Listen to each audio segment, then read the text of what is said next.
ladies and gentlemen, Chris Kresser. Joe, good to be back. How are you, buddy? Good to see you. Great. Yeah. We are here because of the film The Gamechangers. I watched it. I watched it today. I watched the whole thing from start to finish. And I have to say before we even start, I like the guy who's in it very much. James Wilkes, a very nice guy. He's an excellent fighter. He won the Ultimate Fighter. And I don't think he's a bad person. I've only had a little bit of interaction with him just over the past couple of days via email. He seems like a really great guy. Yeah, very good guy. Genuine. We're going to talk. We're just going to get into it. So let's do it. What was your thoughts on the film, and what stood out immediately? Okay, so a little bit of context. I think this film was the best of all the vegan documentaries that have been made. I'll just say that up front. I think it's pretty well done as a film. Yes. It's got a big budget, pretty good storyline. James Cameron, Jackie Chan. Lots of celebrities. Arnold.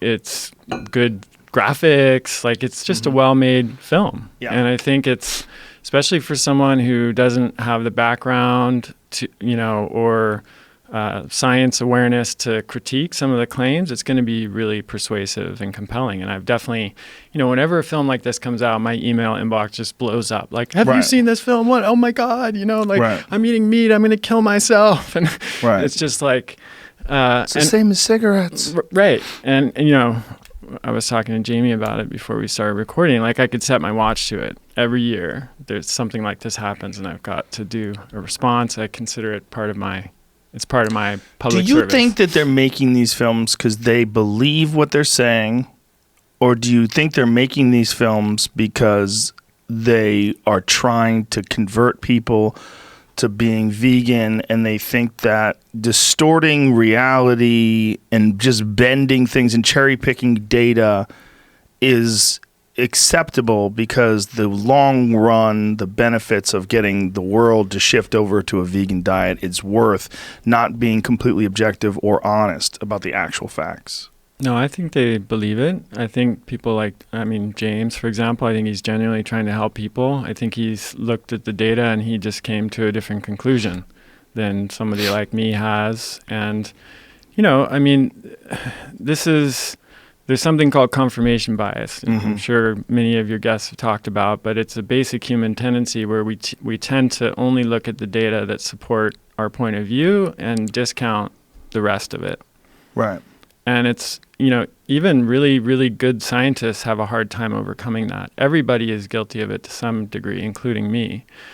But I think, so I think generally the people who are making these films really believe in it. They believe in the power of a vegan diet, from a nutrition perspective, and they also believe that it's going to help save the world. The beginning of it I thought was so strange when James talked about being injured and doing all the research that he did, which seems like an extraordinary amount of, what do you say, like 1,000 hours of research. And that the thing that stood out was that the Roman gladiators, at least in this one particular location, according to the analysis of their bones, it appears that they had a vegetarian diet. Yeah. That they ate a lot of grain. That was strange, too. I mean, first of all, gladiators were basically prisoners of war, criminals. So the diet they're being fed is not... prison food. Yeah, it's prison food. They're slaves that are forced to fight to the death. They had a life expectancy of about 2 years once they became a gladiator. And... It's interesting, they featured Fabian Kahns, who is the scientist, you remember, who they talked to, and definitely seemed to kind of buy into the plant-based diet idea, or the idea that they were vegetarian, by design or by choice. They didn't talk to his collaborator, Carl Groschmidt, who's been quoted in the media saying, here's a quote, and by the way, all of the references, full bibliography, show notes, everything are at kresser.co/gamechangers, because I want this to be totally evidence-based. People can check what I'm saying right there. So he said, the vegetarian diet had nothing to do with poverty or animal rights. Gladiators, it seems, were fat. Consuming a lot of simple carbohydrates such as barley and legumes like beans was designed for survival in the arena. Packing in the carbs also packed on the pounds. Gladiators needed subcutaneous fat. A fat cushion protects you from cut wounds and shields nerves and blood vessels in a fight. So they were basically fattening them up so they could survive longer in the arena. It's not an ideal diet for, fighting and muscle protein synthesis and nutrition. It was basically to fatten them up so they could survive longer. Yeah, this seems so obvious that I couldn't believe it was actually in the film. And it just seemed blatantly deceptive because everyone knows what their life was. It's not like these were these elite athletes that were competing in the Olympic Games. These were people that they were sending out to die for other people's enjoyment. Right. And the name, my Latin's terrible, but I think it was hordeari or something. It means like barley eater. Yes. It was an epithet. It was an insult. It wasn't, a compliment. It was like, you only can afford to eat barley. Right. So it was a bizarre way to start the film, I thought. There could have been better ways to do it.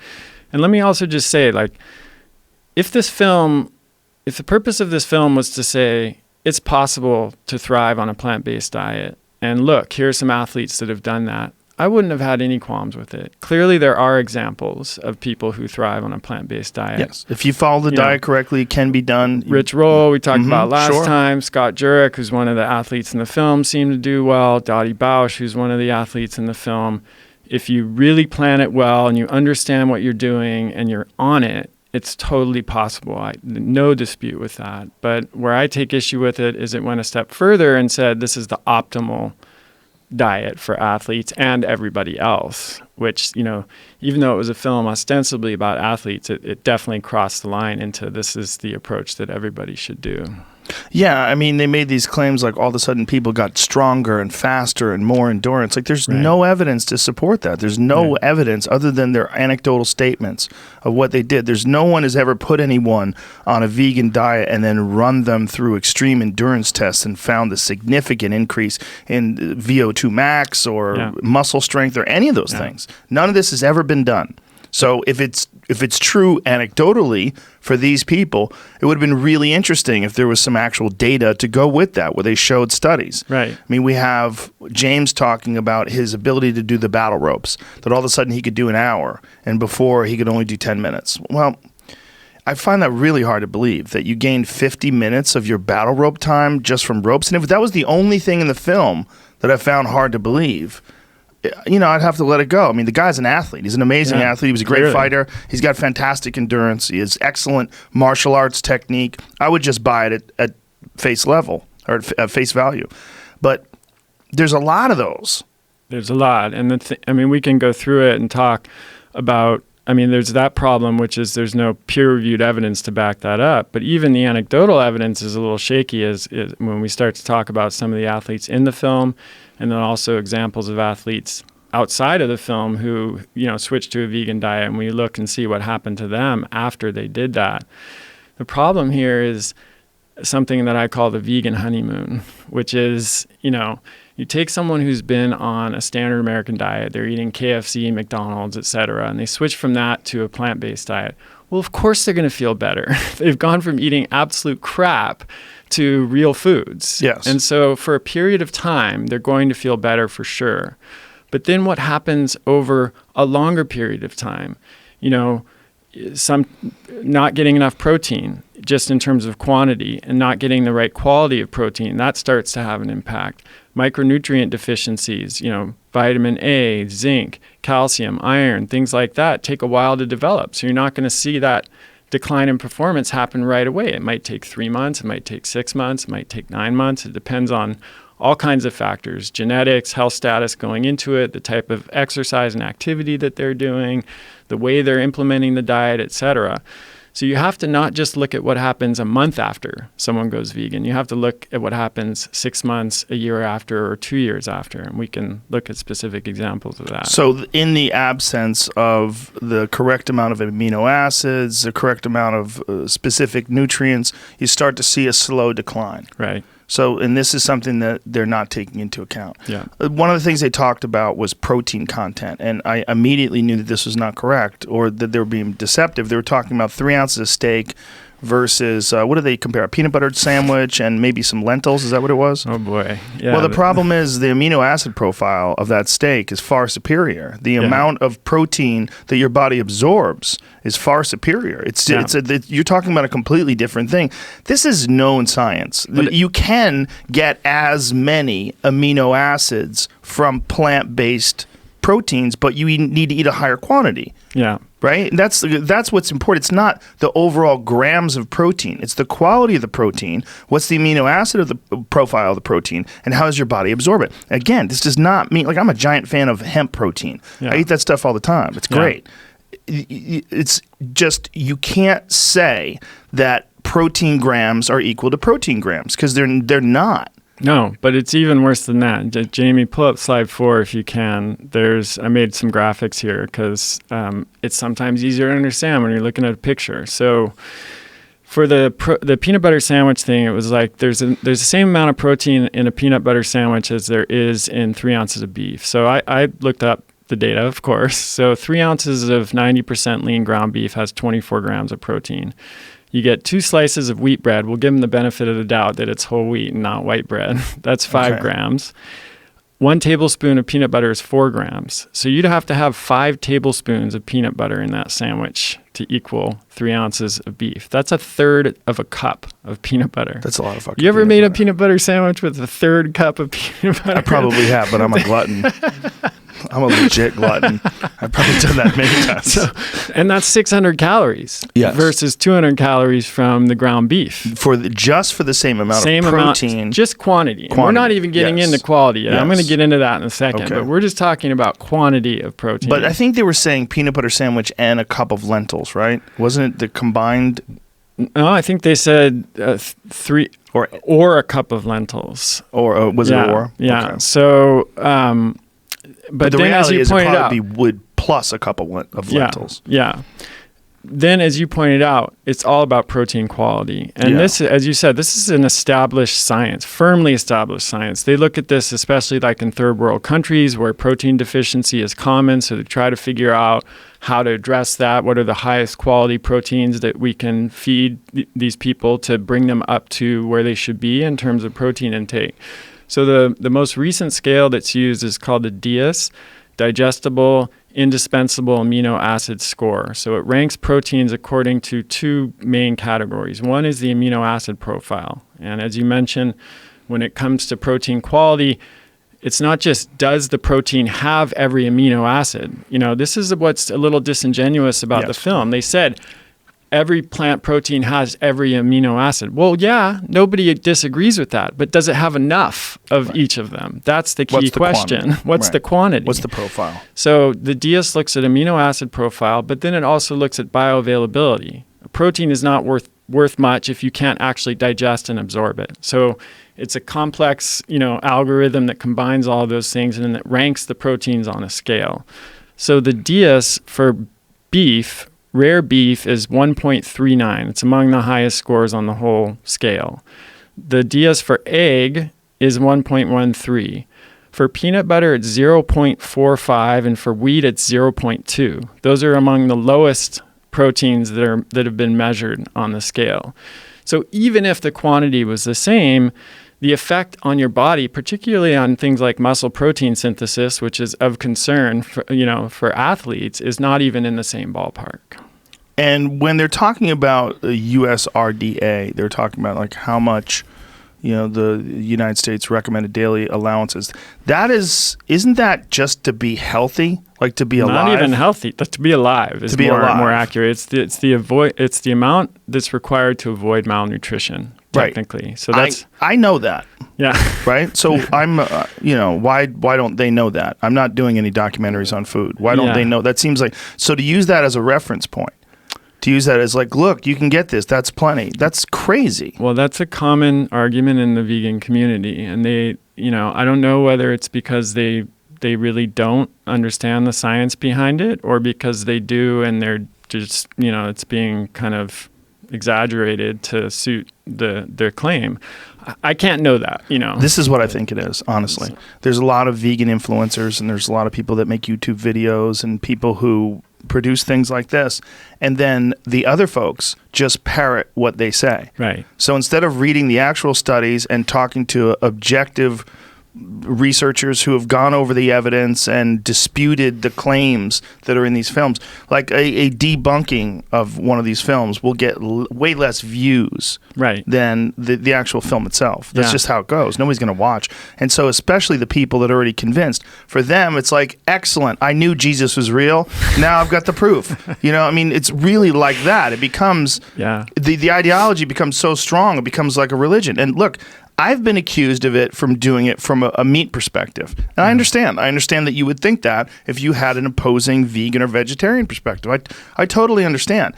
But man, we saw it with the Joel Kahn discussion, and you see it almost every time someone who's actually informed has a conversation with one of these influencers. Like, they're not being 100% accurate, objective, or even honest in a lot of cases. Yeah. I mean, there's a great Leon Festinger quote. I don't know if you've heard it. A man with a conviction is a hard man to change. Tell him you disagree and he turns away. Show him the facts and figures and he questions your sources. Appeal to logic and he fails to see your point.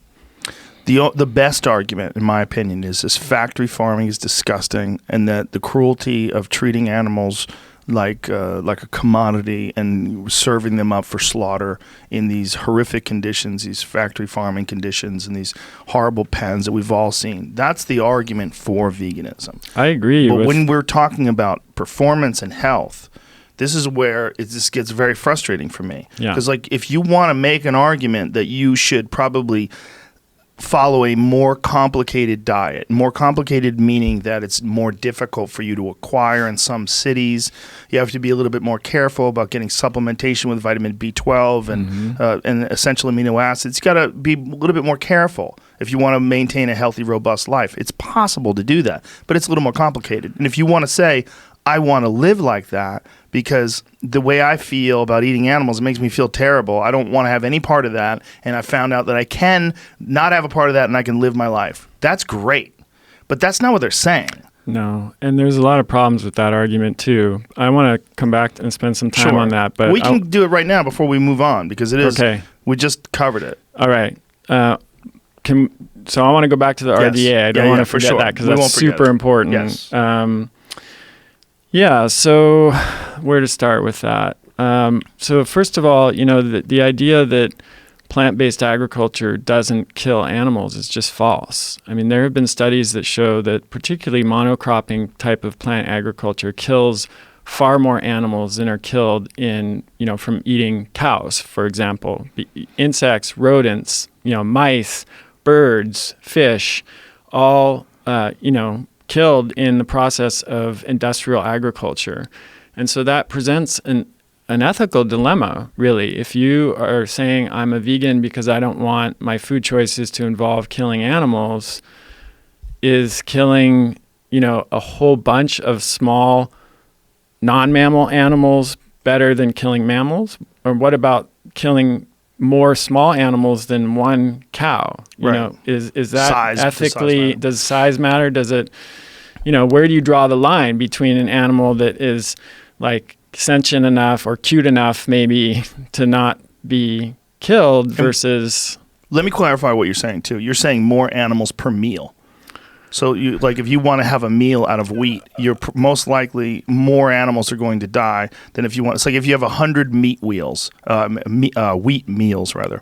100 meals with wheat in them, you're probably killing more animals than if you have 100 meals with cows in them, because that's like a cow. Yeah, I don't know the answer to that question. I'm comparing kind of the whole process, like eating animals versus eating plants. Mm-hmm. And I don't know if that per meal comparison has ever been done, but I'm just saying that that's an interesting ethical question. Let me give you their argument for that. They say that most of these monocrops are to feed animals.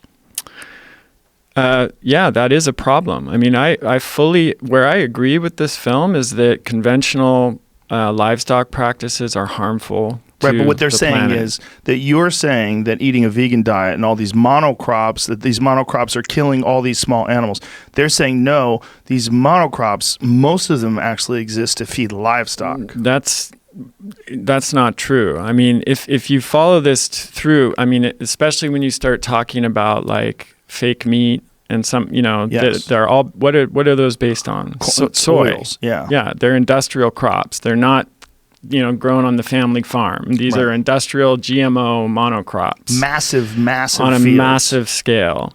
There was a great study published in the journal PNAS in 2017, and it was specifically addressing this claim of would removing animal products from our diet have, save the world, basically. Would it reduce greenhouse gases?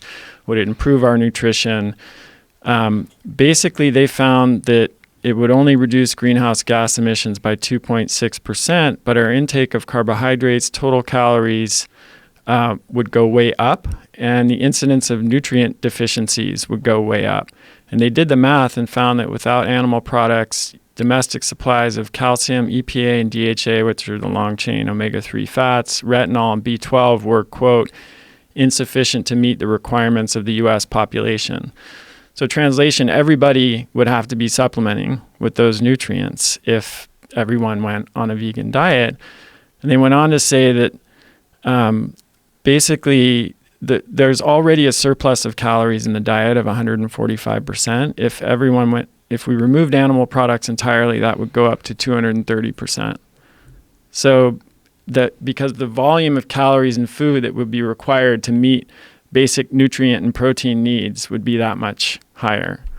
So, there's a lot of downstream consequences that I don't think have been fully thought through. Even if a plant-based diet might work for one person, will it scale? If you take that to the full level of like everyone eating a plant-based diet, which is the argument that is being made, does it really work from a nutritional perspective, from an environmental perspective? And even from an ethical perspective. The environmental perspective is legitimate. They both cause environmental damage, both animal agricultural and plant agriculture. There's no way around it. Industrial practices cause environmental damage. And if you want to feed 320 million people, you're not going to do it through organic farms. You're going to have to, you can grow food in your neighborhood. If you live in a small town, you guys can have a co-op. You can have food in your backyard that you can grow. But if you're living in a city like Los Angeles, it's highly likely your food is not coming from that city itself. So that means it has to be grown. Yeah. And if you're going to grow food for 20 million people, you need a giant chunk of land. If you need that giant chunk of land, even if everybody's eating vegan, that means wildlife is going to be displaced. The area where you're growing crops, it's going to be a monocrop culture. You're not going to have all these plants living together like they do in the wild. That's just not how you grow food for 20 million people in a very specific area. You just don't do that. Yeah, I know you had Joel Salatin on the show a while back, and Alan Savory talk a lot about this, that, one of the biggest issues right now is soil erosion. Soil is eroding. The FAO has said we only have about 60 harvests left if soil continues to degrade at the rate that it's going. And so one of the arguments for regenerative, holistically managed livestock is that can actually help regenerate healthy soils. And some, like Joel Salatin or Alan Savory, would argue that that's the only way we're going to be able to feed the world, because only about 60% of available land is not suitable for cropping. Even if we decided, hey, let's just plant soy and corn and plant plants everywhere, we couldn't, because it's too rocky or hilly, or the soil's not adequate to do that. But it could be used for livestock. There's a thing that they keep saying that you brought up slightly. You touched on it a little bit earlier. The thing is that greenhouse gases, and they were talking about the greenhouse gases from meat, and it's just a fake number. It's over the top. It's over the top, not true. Yeah. The specific number is 9% for all agriculture, including growing crops. The vast majority of all of our greenhouse gas issues are coming from transportation and from industry. This is undisputable. So this is where I wonder too about whether are they not aware of what's happening here, or is it disingenuous? Because so here's the thing. Here's what they did, Joe. So the number in the specific number in the film, they say greenhouse gas emissions from cattle are 15%, and they compared that to 14% for all of transportation. But the problem with that is that they're using the full life cycle analysis for livestock. So that means the carbon needed for feed, for transport, for processing the cattle, not just emissions, not just methane burps from the cattle. Whereas for transportation, they're only looking at what are called direct tailpipe emissions, just the emissions that come out of the tailpipe. They're not looking at the carbon needed to manufacture the vehicle, the cars, the buses, the airplanes, the inputs for making the fuel production and distribution, the final use of the fuel. That life cycle analysis for transportation hasn't been done just because it's enormously complex and it would be a phenomenally big number.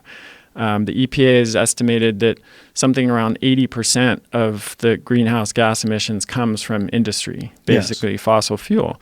So it's not an apples to apples comparison. They're doing the full life cycle for livestock versus just the direct emissions for transportation. Well, if we look at just the direct for both, it's 5% for livestock globally and 14% for transportation. But in the U.S., it's only 3.9% for livestock because we have more efficient practices here versus 14% for transportation. So not even in the same ballpark. And they can just say that in the film. Most people will hear that and nod their head because they've heard those numbers before, but the devil is always in the details. Well, what's going on is what you see in a lot of these videos where only one person gets to talk, right? One person who has a specific agenda gets to cherry pick the data and distort it and then put it on the film. I mean, and you can accuse us of doing that right now because both of us are clearly on the same page. Yeah. And I would be happy to have James come in with you afterwards. Yeah. But we decided... We did it with Joel. Yes, and we did. Well, James is way more reasonable than Joel and not slimy. So I'd be happy to do that. And I think that when it's all said and done, I would just like people to be informed. And everyone is going to have their own ideological bias. Everyone's going to have their own preference. But to make poorly informed decisions, or that's being kind, to be more blunt, deceptive information forming your decisions, and having health consequences because of that, to me, pisses me off and freaks me out. Yeah, because it's not the health aspects are not being represented accurately. Yeah, it particularly bothers me when kids are involved. There was a case recently where I was going to tweet it, but I was like, God damn it, I can't even tweet it. It's so sad, where a child had died from malnutrition because the parents were feeding it a vegan diet, and all the other kids looked like they were starving to death too. And then the social workers came in, and it's a goddamn nightmare. And you don't hear, if you hear about that from people that are starving their kids on a regular diet, they're just either extremely poor or they're monsters and they're treating their kid terribly. These people don't seem like they're bad people. No, that's what the scariest. They believe in what they're doing. They're trying to do the right thing. That's the scariest part about it. Yeah. Is like you're seeing that this diet, again, you can do it correctly, but it's fucking complicated. It's hard. Yeah. Just one more thing on the greenhouse gas question. All the numbers I just gave you were from conventional methods, like basically CAFO beef. When they have looked at regenerative, holistically managed livestock, they've found that it can either be carbon neutral or even a carbon sink. So there's a guy who's written some papers on this, Richard Teague, and in his 2018 paper, which again you can find on my website, thekresser.co/Gamechangers, he found that these larger, more complex, holistically managed sites can sequester between 3 to 4 and even up to 7 tons of carbon per hectare per year. So these holistically managed beef operations are actually removing carbon from the atmosphere. How does that work? How are they doing that? This is a little out of my wheelhouse, but it's part of the whole methane cycle, the natural biogenic cycle. And the difference, and this is important to understand, is the difference between transportation, which is basically taking out fossil fuels that have not been part of that natural cycle for millions of years and then just emitting them into the atmosphere, with the carbon, the biogenic carbon cycle, you have methane, cows are burping out methane. Methane goes up into the atmosphere, and then via hydroxyl oxidation, it's converted into CO2 and water vapor. Then the plants take in CO2, and then via photosynthesis, they convert it into food, basically. And then the cows eat the food, and the whole cycle keeps going. And this is a natural cycle? This is not something you have to use equipment to This is a natural cycle. So it just has to be a certain amount of plant life in their area? And so the way that, like Joel Salatin, for example, from Polyface Farms and Savory Institute, they basically educate farmers on how to rotate their livestock. Again, this is not my area of expertise, but rather than just having the cattle stay in the same place the whole time, like in a feedlot, they're moving the cattle around. The cattle are pooping. Then they bring the chickens to where that was, where the cattle were, and they move it around in a way, again, that I don't fully understand. But the effect of this is that the amount of carbon that is sequestered from the atmosphere is greater than the amount of CO2 that is emitted. And these life cycle analyses have been done and published in the literature. It's true that right now, that type of holistically managed livestock is not very common, but that doesn't mean that it's not what we should be doing. And this is the thing. Like with the film, I agree with the problem that the premise, which is that the feedlot beef production is a nightmare. It can be bad for the environment, and we have to do something about it. Where we disagree is what the solution is. Yes. They go to a plant-based diet or fake meat or lab meat. I go to regenerative, holistically managed livestock. Okay. So this animal like the regenerative livestock production, doing it in this method, is that sufficient to feed everyone? The production?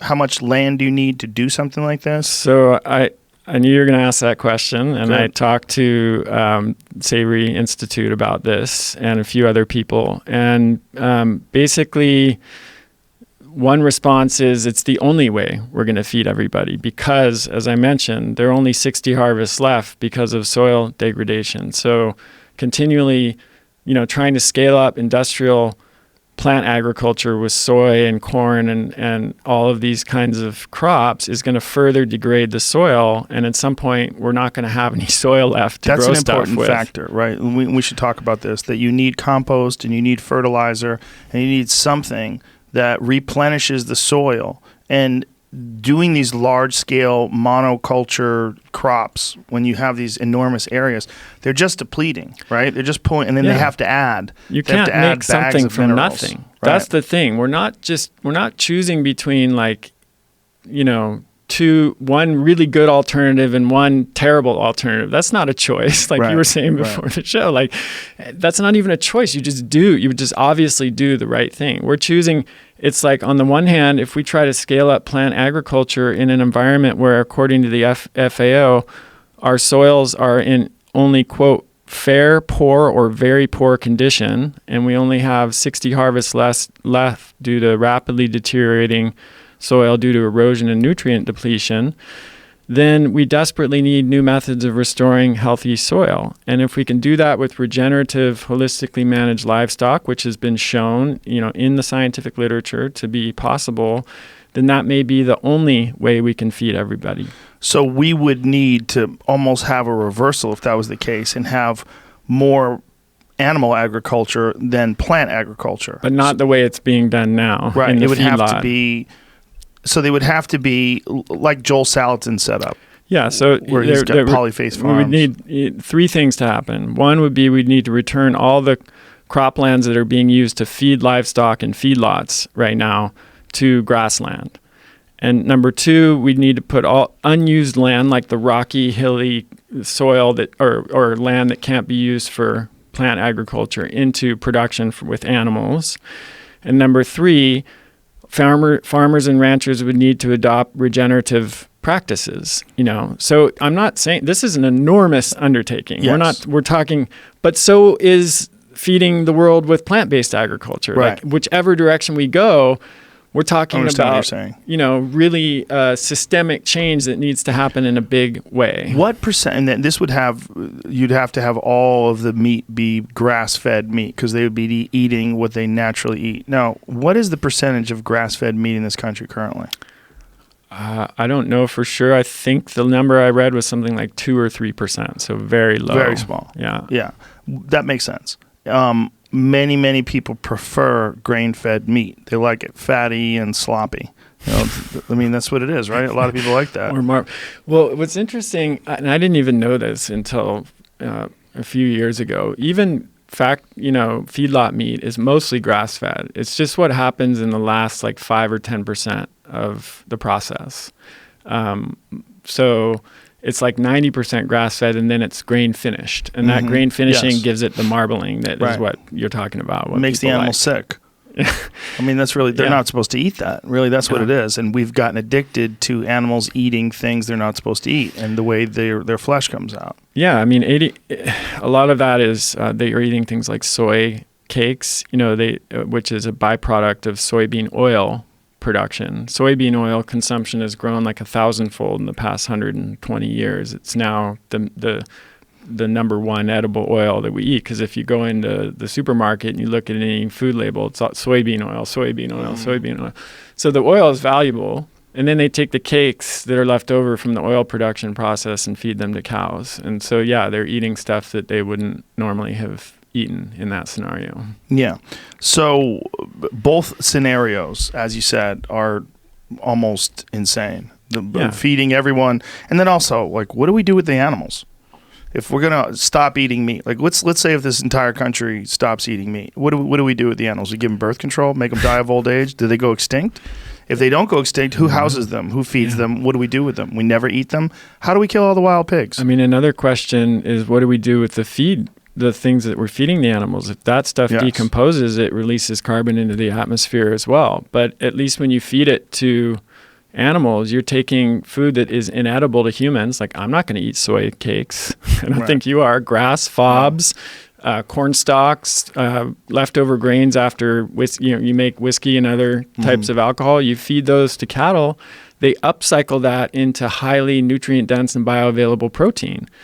What James said a number of times in the film was cattle or animals are just the middleman. I'm like, exactly.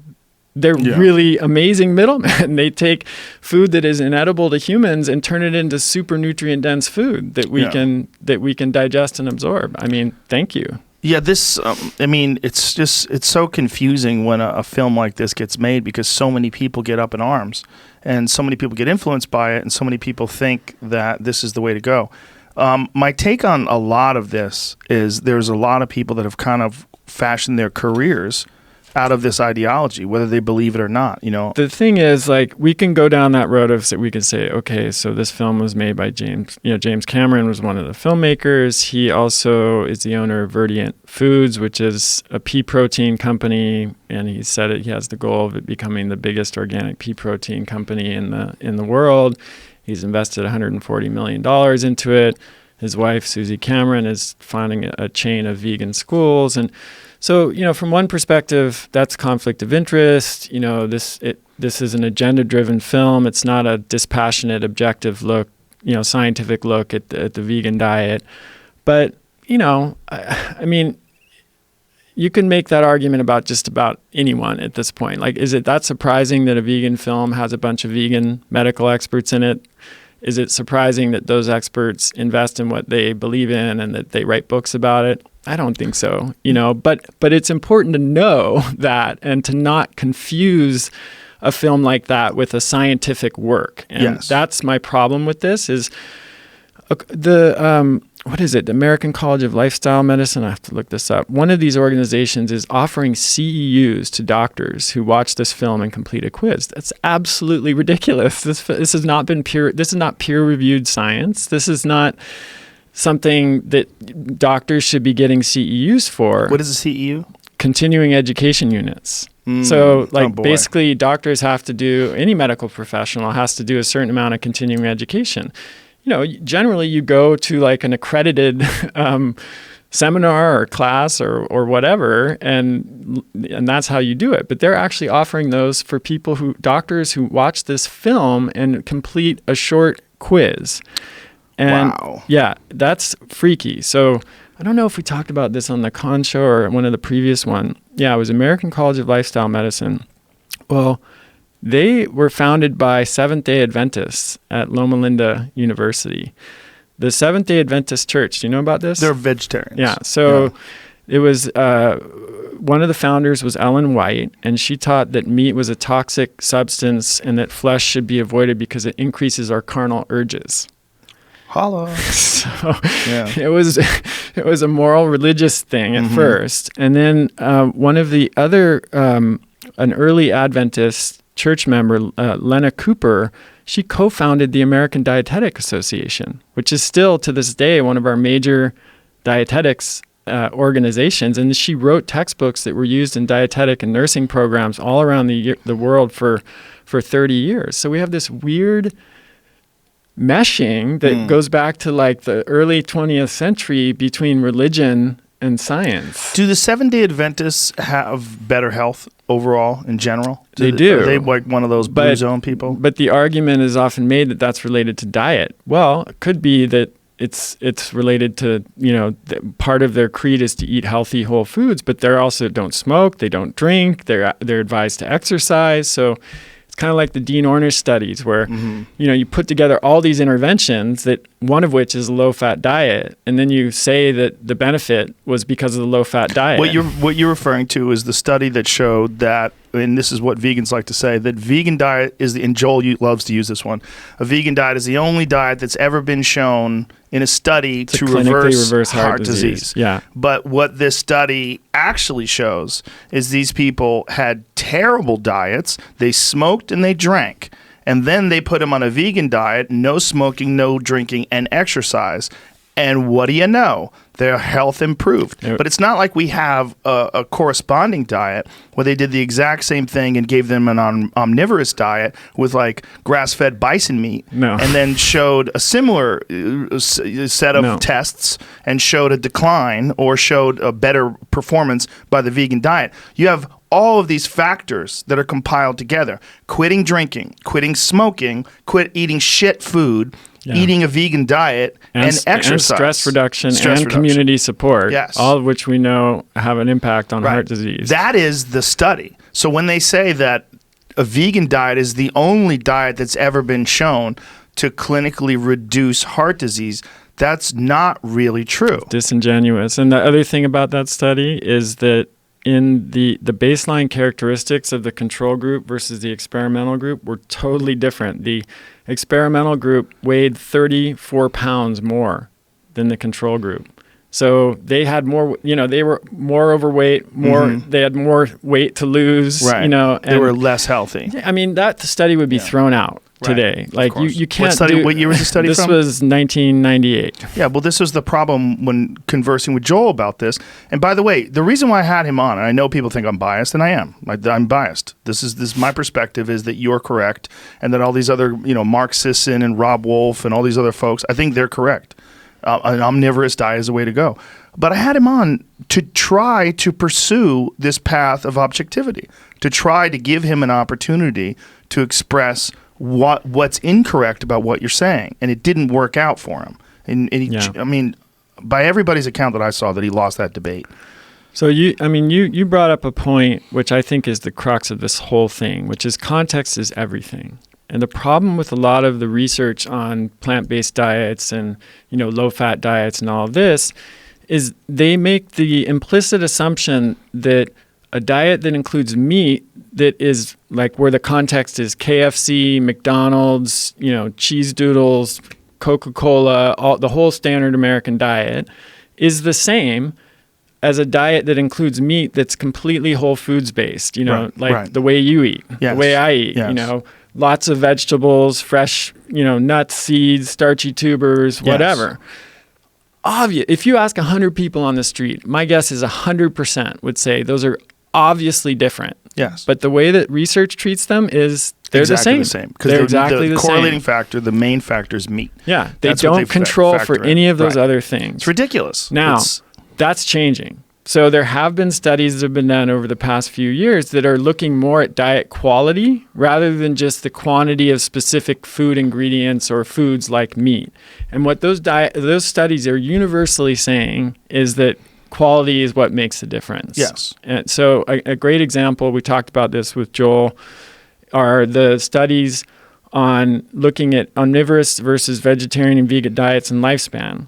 But instead of just looking at the general population that eats meat, they tried to find ways to at least choose a slightly healthier omnivorous population. So there was one, the health food shoppers study, where they only looked at people who shopped at health food stores, thinking, okay, these people are at least thinking about it a little bit. It's still not controlling for all the factors, but they're saying, let's look at people who shop at a place like Whole Foods, and then let's look at compare lifespan between vegetarians and vegans and omnivores.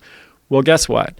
They both groups live a lot longer than the general population, but there was no difference in lifespan between people who ate meat and vegetarians and vegans. The premise is that meat is poison, and so when you add meat to these studies, that people with meat they're eating poison. And the people without meat, look, no poison. I mean, but what about all the other shit? Yeah. This is what's so crazy about it. Like, how can you have a study where you don't take into account how many people drink or smoke?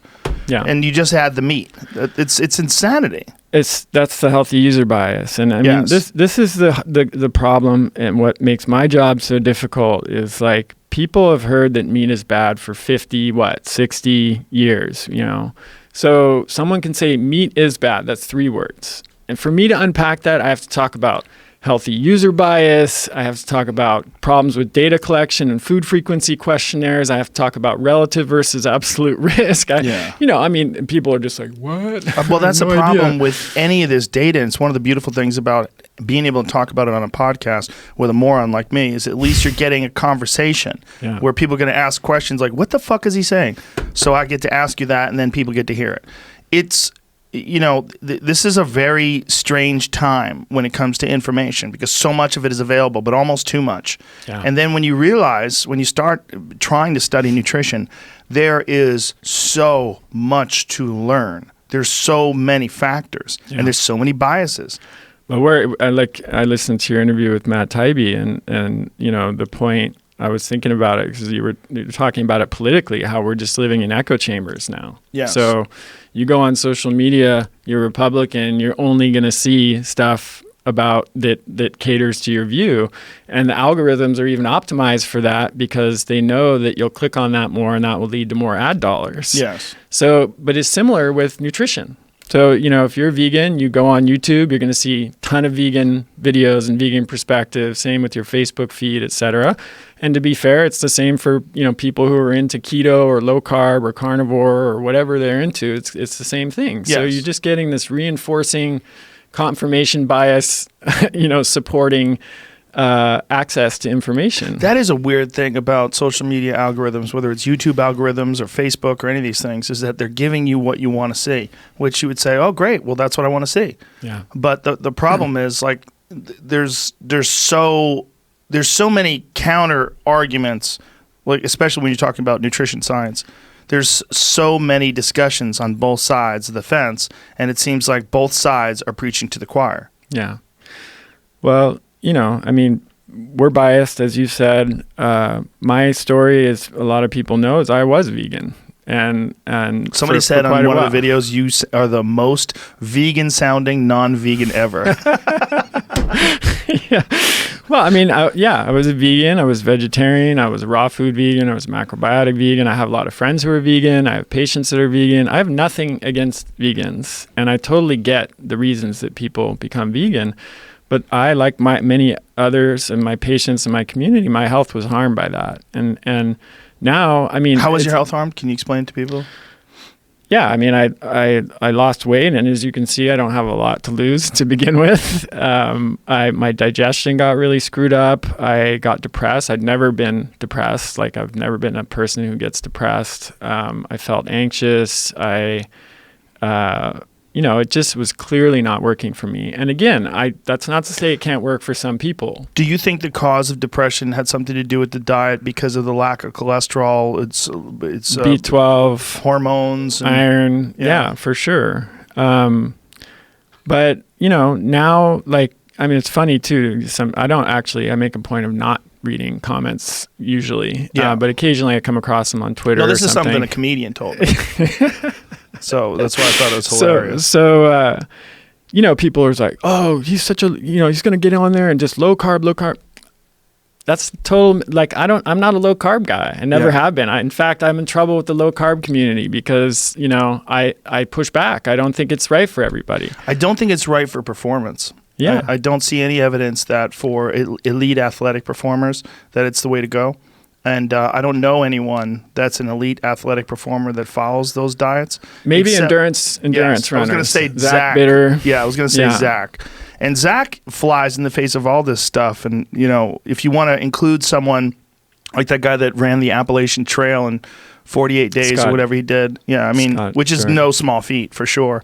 But, Zach Bitter ran he ran a 100-mile race in 11 hours and 40 minutes, which is 40-something minutes, which is fucking bananas. And then kept running. And then kept running. After that. Well, he's a savage. All he eats ribeyes. Yeah. That's what that guy eats. He talked about the main food in his diet is ribeye steaks. He's mostly keto. So, anyways, my point was just I'm not super dogmatic. I'm just I'm interested in what works for the most people, essentially. Right. And, you mentioned Scott Jurek. A Belgian dentist shattered his record by 5 days a couple years ago, and that guy was eating Snickers and tons of crap. So I'm not saying that he shattered his record by 5 days. Yeah. Oh Jesus! I'm not saying that Why that's wasn't what that in the you should.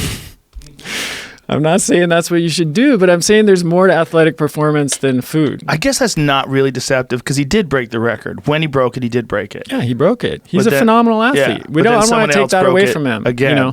And then Michael Phelps, guy eats pizza. Guy eats 12,000 calories of sugar, French toast, pizza.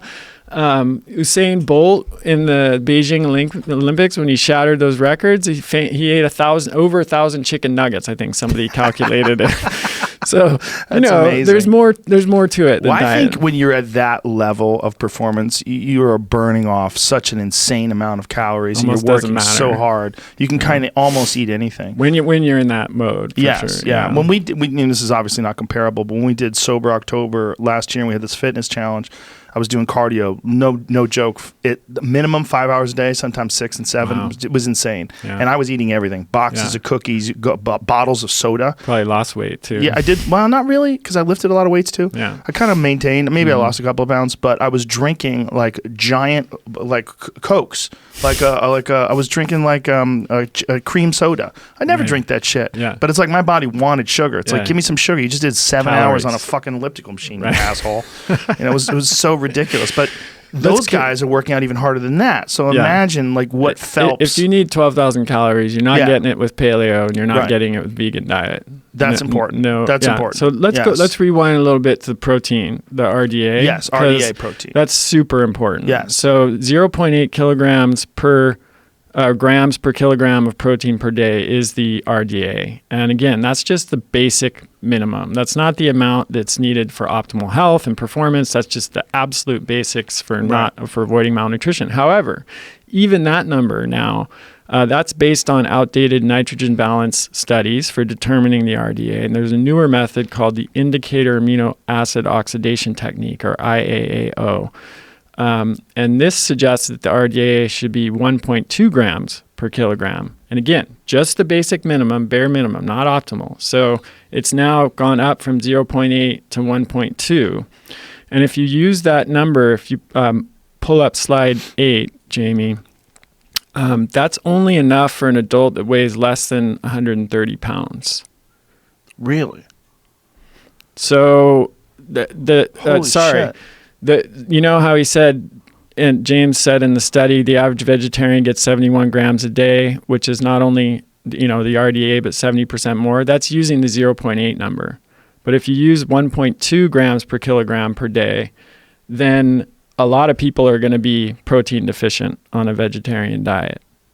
And we're not talking about optimal amount for athletes. We're just talking about RDA basic bare minimum. And when you say vegetarian, you should say vegan, correct? Because you're not talking about egg protein. You can get... No, this study was vegetarian. They weren't referring to vegans. So you actually could get egg protein. Yeah, so you could use eggs. Dairy Right, protein. But eggs are far superior in terms of their amino acid profile than vegetables. Yeah, so for vegans, it would be different. I brought up eggs to a friend of mine. I was saying this really recently. Why don't you try eggs? And they looked at me like I was talking to them about poison. Yeah. Like there's plenty of people that are vegan or vegetarian, and you bring up eggs to them, and they look at you like, why would I eat an egg? Yeah.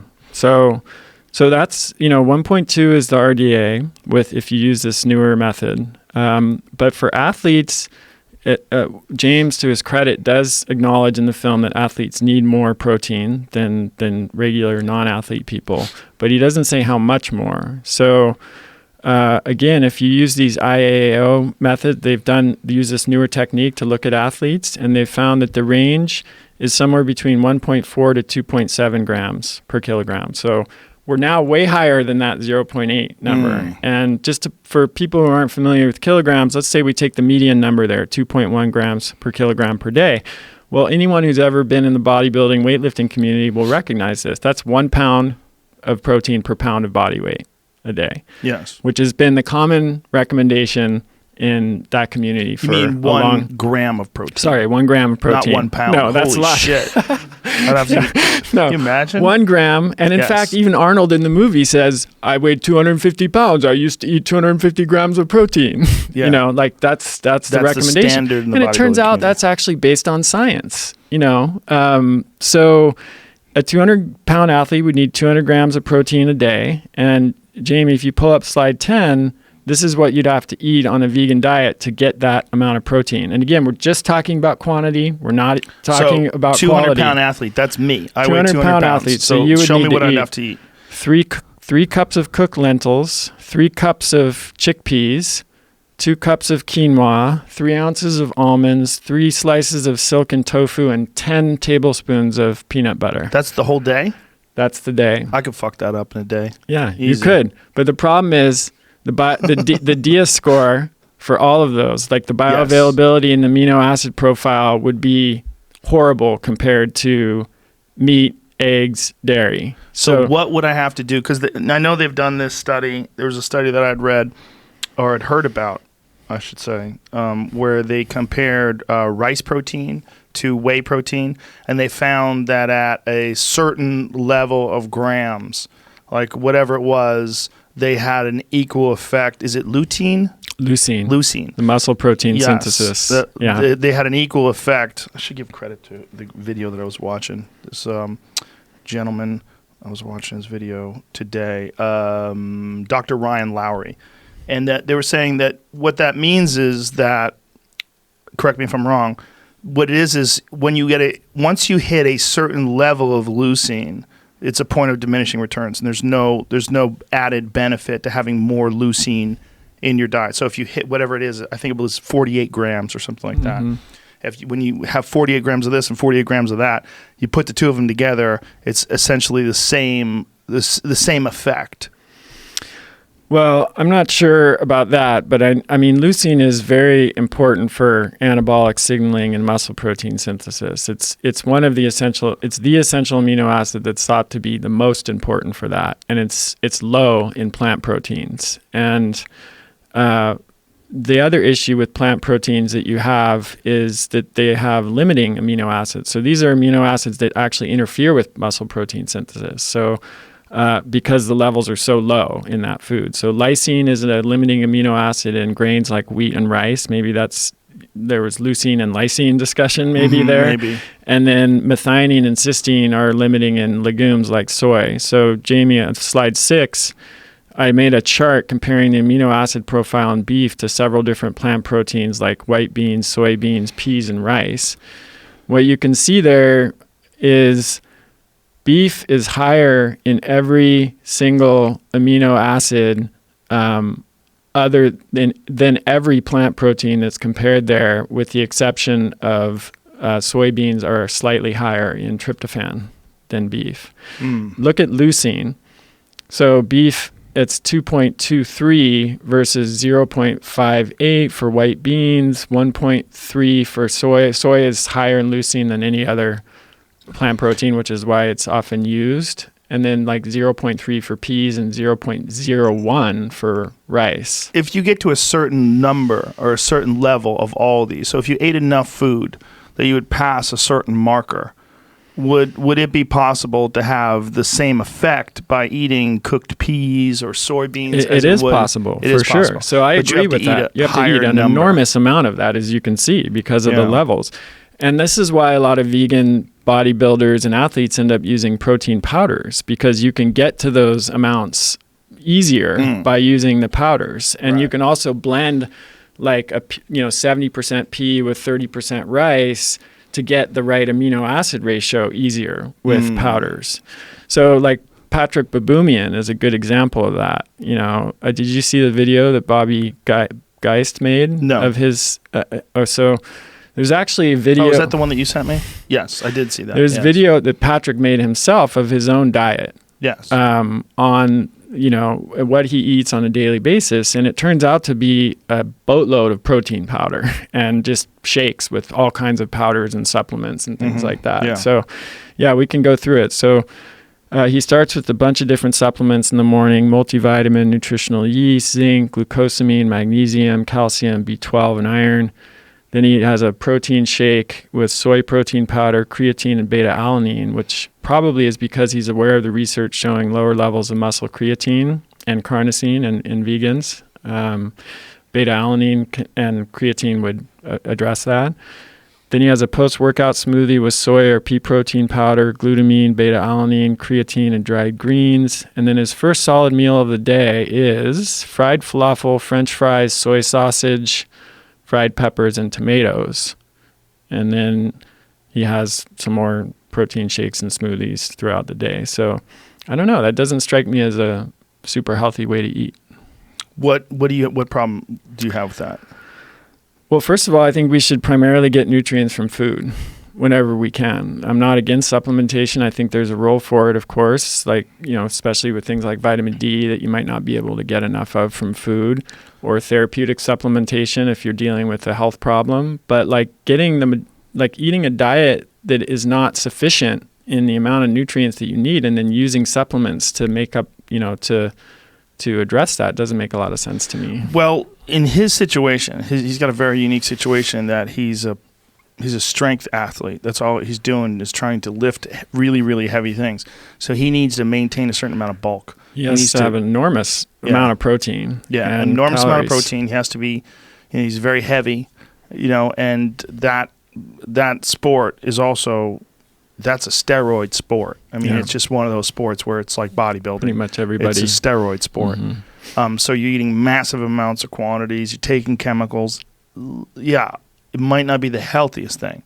Yeah. But it's also like just the sport itself might not be the healthiest thing. I mean, you've seen them carry people on the yoke. He was doing that in the film. Yeah. Like that's not good for your back. Yeah. that's fucking crazy. Yeah. But it works for what he's trying to do. Obviously, it's working for what he's trying to do. There's no dispute in that. See, what he's doing is almost like the intelligent way if you want to be vegan and do what he's trying to do. Right. I don't know if he could eat just vegetables and pull that off. He couldn't.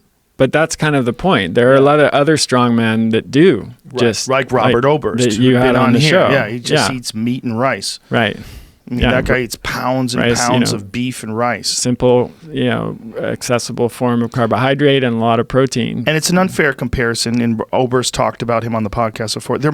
He's much larger. A lot of the strongmen are huge. Like the guy who played Gregor in Game of Thrones, right? He's he's one of like them. 6, 8, or 9. Yeah, he's 300 enormous. pounds or something. And Patrick is not. He's not nearly that size. He's 5'6" or 5'7" or something. So the comparison between him and a guy like Oberst in those legit top of the food chain, strongest man in the world competitions, it's not comparable. Totally different weight class. Robert is enormous. He's so much bigger. Yeah. But the problem is, in the film, they don't make that distinction. Yeah. And they try to pretend that this guy is one of the strongest men in the world. He's not. He's very strong, no doubt. and he definitely has broken some records in some competitions, and have different weight classes and different, but you're not talking about a guy who wins those, Magnus von Magnuson fucking competitions where they're carrying trucks and shit. Well, I guess my point too was like, is it the best example of how an athlete can thrive on a plant-based whole foods diet? But I think it is, though, because for him, for his size, to be a guy who's 5'7" and is carrying that fucking enormous amount of weight, he's obviously doing something that's very impressive, and he's doing it while he's on this vegan diet. And again, just discounting all the illegal supplementation, because I don't think it is illegal in that sport. It's you kind of have to do it if you want to get that big.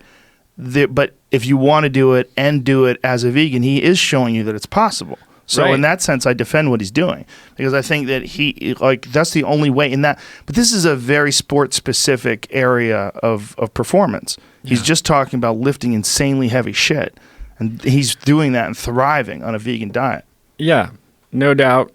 Enormously strong, and he's succeeding. I would argue that he might do even better if he was eating meat, more nutrient dense food, and he might need to take fewer supplements and drink less powder. But I think from his perspective, that's my it's an bias. ethical thing. I'm more like a whole foods person, and that's where I'm coming from. Another problem that I had in the film, especially in relations to sport, is the Nate Diaz Conor McGregor comparison. Yeah. First of all, Nate Diaz is not a vegan. Nate Diaz eats fish and he eats eggs. Yeah. And he does try to follow a whole food vegan diet, I think, during camp.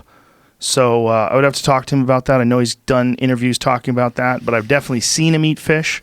I watched him on the Anthony Bourdain's television show, and he was eating fish. I know he's eating eggs. He doesn't eat land animals. I think what he does is avoids red meat. Well, fish and eggs take care of it, because fish is actually higher often than meat in terms of protein, ounce for ounce. It's also very high in collagen, which is super important for recovery and repair, and lack of collagen probably explains why a lot of vegan athletes get injured, which we can talk about more later. And then eggs, as you know, are super, they're really high on the Diaz scale. They're bioavailable, lots of other nutrients. So here's another problem with that whole comparison. First of all, Nate Diaz is a fantastic fighter. He's a long-time mixed martial arts veteran.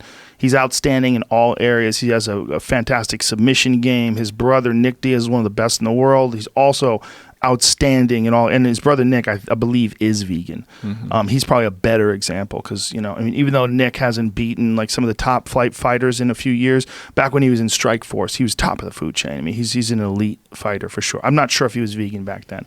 I'd have to ask him. But the point being that Nate is a exceptionally skilled athlete, and he was coming into that fight on extremely short notice. So he was most likely following his off-camp diet, which is eggs and eating fish and things along those lines. And I think he said he was partying in Mexico. So who knows what the fuck he was doing. It was like 11 days out. They call him, and they set up this fight. I forget how many days out it was, but it was a very, very short amount of time. Conor was preparing for a 155-pound fight against Rafael dos Anjos.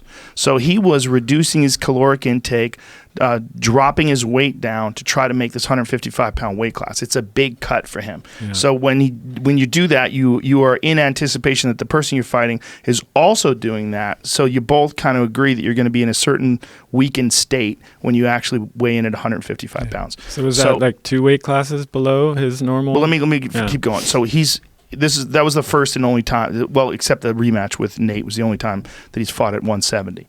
So they made a decision to fight at 170 instead of 155, because Nate did not have time to reduce his calories and cut the weight, and it takes a long time. It's a slow process of, Nate is a big fella. He walks around probably over 200 pounds, easy. Wow. And he drops weight, and he didn't want to drop that much weight. He's a big guy, man. He's big and long. And Conor was dropping his weight down to 155. So he's 10 days out, and he just starts packing on food, eating as much food as he can. Not only that, but stylistically, Nate's a nightmare for him. Nate has a fucking evil submission game. He's tough as nails. His endurance is always fantastic because off season, he's always doing triathlons and he's always doing like endurance sports. I mean, he's in phenomenal shape, and his jiu-jitsu is like many levels better than Conor's. I mean, he's a legit top of the food chain MMA black belt in jiu-jitsu. So they have this fight. Conor gets tired. Nate beats him up, gets him on the ground, submits him, and they're saying this is a victory for veganism. What they don't say is 5 months later they fought and Conor beat him. Right. They fought again. They fought. This time they had a full training camp. Conor prepared, and it was a very close fight, I should say. You could have scored it either way. I mean, it was a really close fight, razor thin. But the fact remains, Conor beat him in the rematch. So I mean, they leave this out of the narrative, like, oh my God, the vegans are dominating. Look, vegan dominated. But he's, this is a last minute fight. Conor goes up in weight. Nate Diaz, steps in and takes care of business and wins the fight. It speaks more to how good Nate Diaz is than a vegan diet. Right. And it doesn't take into account that 4 months later or 5 months later, whatever it was, he loses. And he's not vegan. Yes, and he's not vegan. I mean, there are a few he follows it sometimes. There are a few other examples like that in the film where you catch like a certain window of it, but they don't show what happens afterwards. We talked about the vegan honeymoon. So Bryant Jennings, the boxer. Yes. They talked about he went vegan in end of 2013. He was 17-0 before he was vegan, and he's 7-4 after that. So you can't say that that's because he transition to a vegan diet, but you can't also say, nor can you say that veganism improved his performance. Right. I mean, it objectively, he's gotten worse since then. Well, the argument against that would be that he's moving up into the upper echelons of the heavyweight division, and it's filled with killers, like any combat sport. And that as he got in, many fighters don't make it. They get in. Yeah. He lost to... wasn't one of the Klitschko's? Yes. I think he lost to Vladimir. Klitschko in a decision, and he handled himself very well. It was a very good fight for him. He looked real good. But yeah, I mean, that upper, when you get to these Andy Ruiz, Deontay Wilder, I mean, killers. Yeah. It's like not most people that get up into that division, they start losing. Most people. He's a good example, too, of this principle of context being everything, because he said in the film, my early years growing up in Philly, the only thing we knew was spinach in a can, collard greens and Popeyes, KFC, everybody frying chicken. I grew up not even knowing about half these other vegetables. Asparagus to me just came out like 5 years ago. Right. So, again, clearly vegan honeymoon. Yeah, going from like a crappy standard American diet to a Whole Foods diet, I don't doubt that someone's going to feel better. Yes. But what do you felt better, like you said, eating some grass-fed bison and some eggs broccolini along with all of those plants? Yes. That's the question. Yes, that is the question. And this is the real purpose, my real purpose for getting involved in these fucking discussions over and over and over again. Dragging me in here. I want people to understand that there's nuance to this. Yeah. There's also biological variability. There's some people that they can get along on certain diets easier. There's some people that have a horrible time with seafood. There's some people that have a horrible time with certain grains. I mean, we are all different. We come from an enormous planet where your ancestors developed and your genes developed in different parts of the world. Totally. We're all different. But what we know about nutrition, it is so important that we are honest about what we know. This is what the problem I have with a lot of these documentaries. They're not honest about what they know. They're only giving you little snippets and cherry-picking data and doing things like the study that showed that the vegan diet can clinically reverse heart disease. You're using all this deception, pretending that the gladiators chose to eat gruel. Like, this is how we're going to kick ass. We're just going to eat barley. The fuck out of here. This is nonsense, and they know it's nonsense. Either they know it's nonsense or they just fucking slap some blinders on their head and just plow straight ahead and ignore anything that conflicts with any of these thoughts that they're expressing. Yeah, I mean, there's so many examples of this in the film. One was this lettuce has more antioxidants than salmon or eggs. Well, so what? I mean, we're not we're not saying don't eat lettuce, right? I mean, I've always argued that the optimal diet includes both plants and animal foods, and there's reasons for that. Plants contain some nutrients that animal foods don't, and animal foods can contain nutrients that plants don't. You've been very consistent about this. Eat both of them, right? Yeah, I mean, an orange has more vitamin C than a beefsteak. Right. That's just how it goes. But we could just easily say a serving of salmon has 716 times more selenium than lettuce and provides 100% of the RDA of B12, where lettuce provides 0%. But I'm not going to say that because that's ridiculous. I'm not trying to get people not to eat lettuce. Exactly. You know? Exactly. So, you're not on team. Well, and there's another thing that's going on right now. These carnivore folks, which I find fascinating because they are as ideologically driven as vegans. We have the anti-vegans. It's like we have Antifa and then we have the alt-right. Now we have the carnivores and we have the vegans. And both of them dig their fucking heels in the sand. And both of them are committed to thinking that their side is the only way to go. And Rhonda Patrick has talked about this many, many times when people start discussing negative aspects of eating foods, particularly plants, because of stressors. And she's like, no, there's actually an effect where your body's reacting to them that's beneficial, much like when you get in a sauna, your body reacts to the heat. It's actually beneficial for your health. Hormesis. Yes. And that's how exercise works, right? You lift a weight until you can't lift it anymore. Your muscle tissue breaks down and it rebuilds stronger the next time. So these folks that are talking about don't eat vegetables because vegetables give you these things that are bad for your body, like, okay, are you sure? I mean, there's a lot of work to be done here, folks. There's a lot of fucking research to be read into, and there's a lot of conversations you have to have with people far more educated than you in the subjects. I think often as humans, we have a hard time differentiating between like our own experience and what works for us, and then larger, bigger picture. So take someone who has a severe autoimmune disease. They go on carnivore. Their symptoms disappear. Yes. That's pretty compelling. Compelling. It's really understandable why they would be like passionate about that and why they would want to continue that approach. But again, like I said before, we're not always choosing between one great alternative and one terrible alternative. It is interesting to me, though, that one thing that we have been lied to about is that you need vegetables. Because you don't need it. Just much like with the RDA, you need a certain amount to not starve to death. You don't necessarily need vegetables. There's a whole community of people out there that's thriving and not eating a single piece of vegetable. Yeah. It's really interesting. The problem is we just don't know what happens long term there. So I got my eye on Sean Baker. I'm not saying, and look, I want to be clear. It might be fine. It seems like it is. I don't know. I'm just saying we don't know. Yeah. So you're introducing an element of uncertainty because whether you look at it if you look at it from an anthropological perspective, every group of people we've ever studied in human history has eaten both plants and animals in different proportions. What about the Comanches? One of the things I was reading about the Comanches, or was I listening to this audiobook, what is it called? Summer Moon, Empire of the Summer Moon. It's amazing. I'm recommending it too much. I got to shut the fuck up about it. But one of the things they talk about is that the Comanches ate very little berries or fruits or vegetables. They mostly just ate buffalo. Well, the Inuit also ate very little, especially during the winter. But they went to great lengths to trade for plant foods, and in the summer they ate more plant foods. So the proportions vary. The Maasai, for example, and they eat milk, heavily. Meat, blood, and they eat some plant foods. But then you have other groups that ate more plant foods.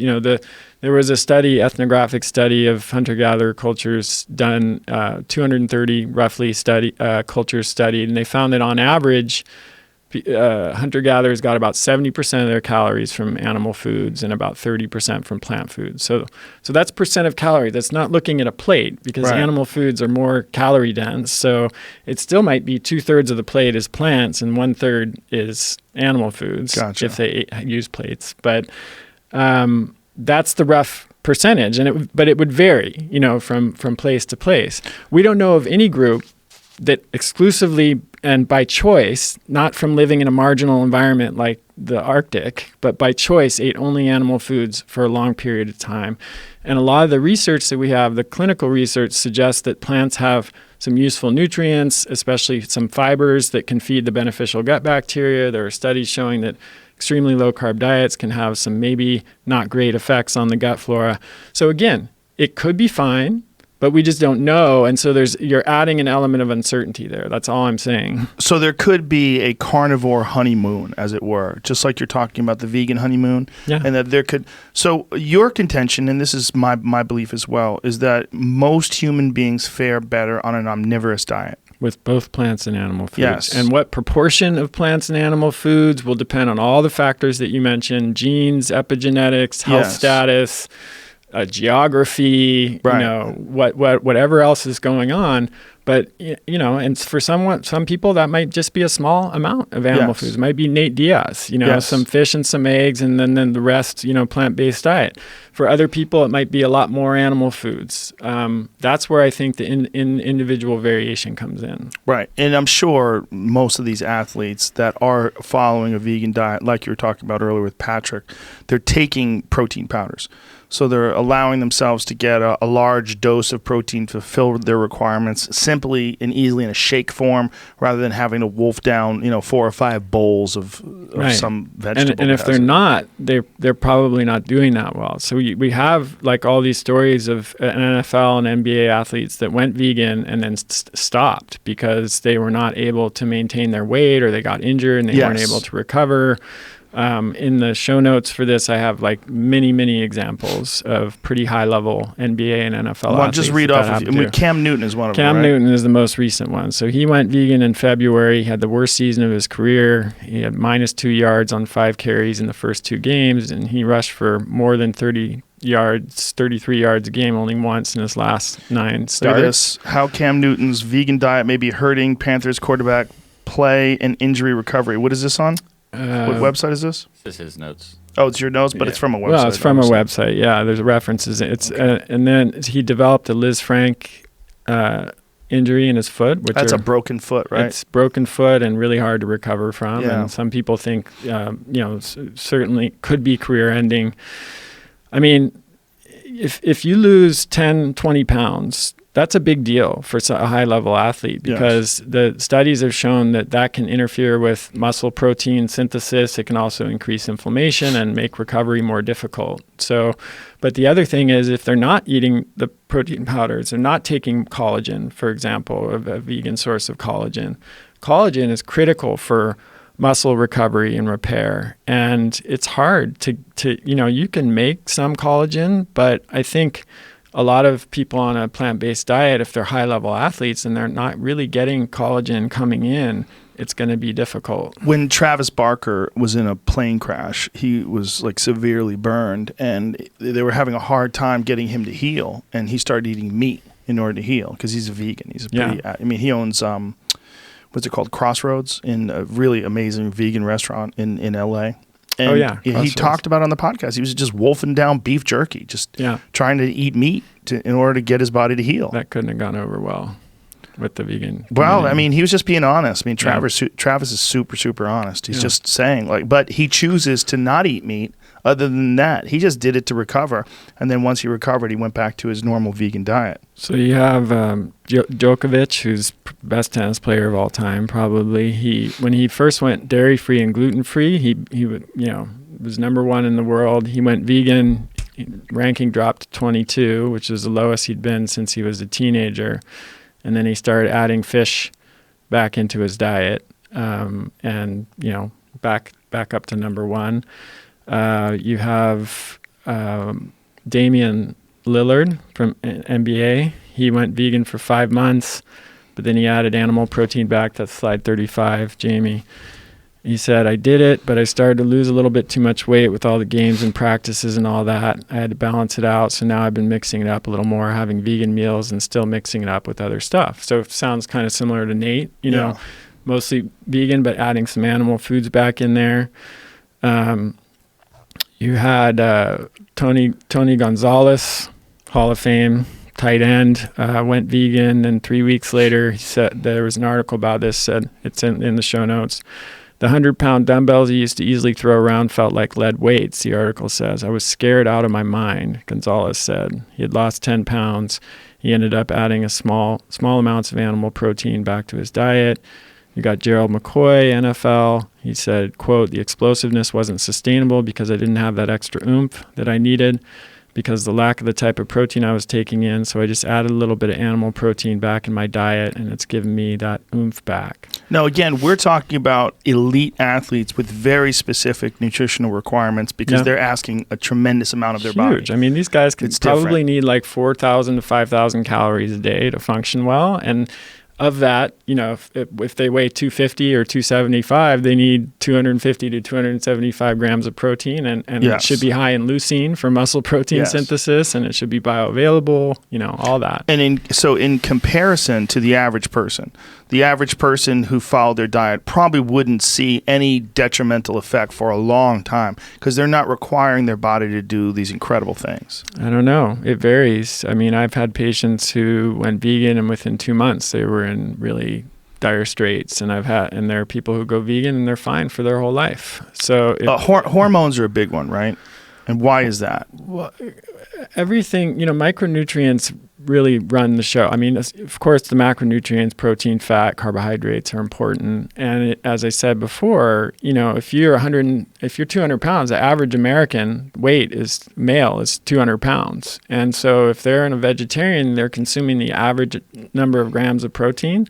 That's less than the updated RDA. We looked at that on that slide. So I would argue that even for the average person, protein could be a problem, both quantity and quality.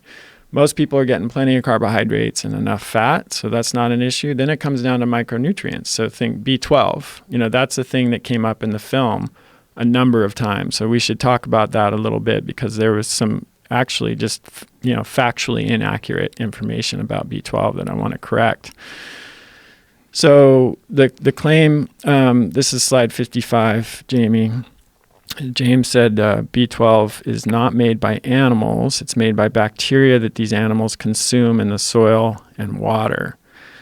Before industrial farming, farm animals and humans could get B12 by eating traces of dirt on plant foods or by drinking water from rivers or streams. But now, because of pesticides and antibiotics and chlorine that kill the bacteria, this vitamin, even farm animals... That produces this vitamin. Yeah, that produces this vitamin. Even farm animals have to be given B12 supplements. That's just all false. That's all just factually wrong. So first of all, B12 is made by bacteria, but animals don't get it from consuming soil and water. The B12 is made by bacteria in their gut.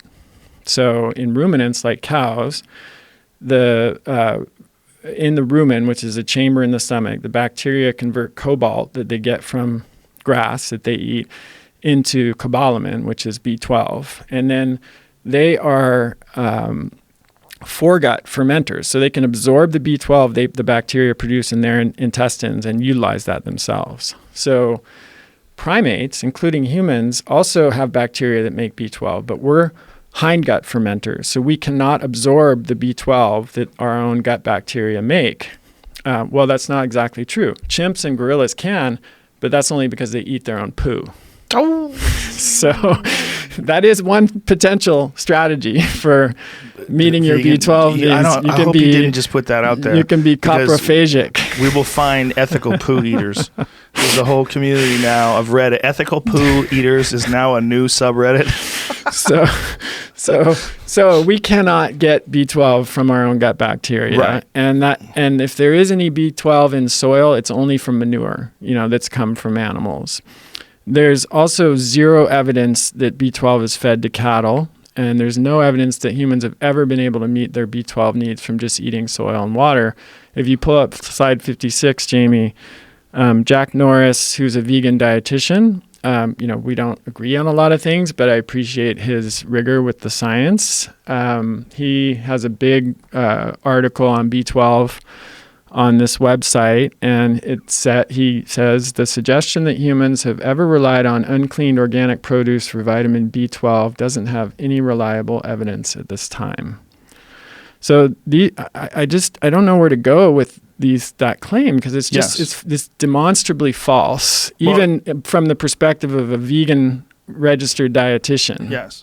Yeah, I don't know why he said that either, but I just think that that's something he probably heard, and he was probably having a conversation with someone, and they told him that, and he just repeated it. I mean, it's one of those things. Or maybe one of the doctors on the show brought that up. So people repeat a lot of these things, and then they become dogma. So here's the other thing. the second part of that claim was up to 39% of people tested, including meat eaters, are low in B12. As a result, best way for humans to get enough B12, whether they eat animal foods or not, is simply to take a supplement. He didn't provide a reference for that, so it's hard to check that. But again, this contradicts, mounds of evidence on B12 deficiency. So there's 4 stages of B12 deficiency. I don't want to go too far in the weeds here, but basically serum B12, which is the marker that's usually used, only goes down in the 4th and final stage of B12 deficiency. There are other markers that will go out of range earlier that are more sensitive and detect those earlier stages. So the most sensitive marker is holotranscobalamin, or holo-TC.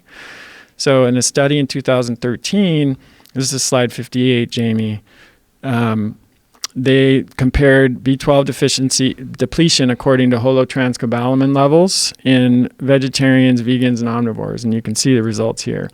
Only 11% of omnivores had B12 depletion, 77% of vegetarians, and 92% of vegans. That's a pretty big difference. That's a big difference. That's a big difference. And B12 is responsible for energy. I mean, that's one of the reasons why when people are feeling sick, they get a B12 shot. Well, it's also required for the myelin sheath in our nerves. B12 deficiency can cause serious and even irreversible neurological damage. A lot of the harm that happens with kids on the vegan diet comes from B12 deficiency. It can decrease fluid intelligence. It can cause neurological damage that's not reversible even after they start eating meat again. Maybe that's what's going on with them in this information. Maybe they have legitimate neurological damage. Is that possible? It's possible. There's one more ahead, if I please. can on it, because I'm just passionate about this because it's super important. Slide 59. So homocysteine is a marker that is also more sensitive than serum B12. It's a sticky inflammatory protein that's associated with heart disease and dementia. So 9 out of 10 comparisons that looked at B12 levels or homocysteine levels in vegetarians and omnivores found higher homocysteine levels in vegans and vegetarians. Higher means worse, and it means more B12 deficient. And in fact, the studies, they said the prevalence of hyperhomocysteinemia, which is high homocysteine levels reflecting low B12 among vegetarians, may actually be higher than among non-vegetarians already diagnosed with heart disease. So this is kind of a big deal. It's like the B12 issue is serious, and even folks like Jack Norris, to their credit, do acknowledge it and strongly recommend that people who are on a vegan diet supplement. So if people watch this film, I'm glad to hear James saying that vegetarians and vegans should supplement. I don't think omnivores need to usually, but you can watch that film and get the idea that B12, is maybe not that big of a deal. Right, it's a big deal. A lot of the film was reenactments as well. When James was sitting there with the knee braces on, that was not after his surgery. Well, I thought he was vegan in like 2011 or 12 or something. But when he's in the film, when they're filming him, and he's sitting there doing his research, I don't think they filmed him while it was happening back in 2012 after the injury. I mean, this is like one of the things that I thought was well done about the film was that they took someone, James, on the kind of the journey of starting as an omnivore and then, having these realizations and turning into a vegan. But the problem was that journey happened long before the film was made. Exactly. I think. So that was a little disingenuous. Well, that's why I'm saying he's sitting there with those knee braces on and he's going over his research and just happened to have a camera crew there while he's learning how to heal himself. And I'm like, hey, man, I know what you're doing. I don't know. I mean, that's a narrative device. It's good filmmaking. Well, even the rope thing. Yeah. I mean, I'm watching him do the rope thing at the end like, whoo, boy, I'm done. You did an hour. Bro, if you did an hour, you'd be fucking drenched with sweat and you'd be exhausted. You wouldn't. They sprayed you or something. But it's fine. I believe he really did that. I don't believe he's a liar. But yeah. I mean, he, like you said, he's clearly an amazing athlete. Yes. And ripped and super capable. And this was an agenda-driven film. It was it's meant to persuade and convince people. Well, that's why it's weird because that's clearly acting.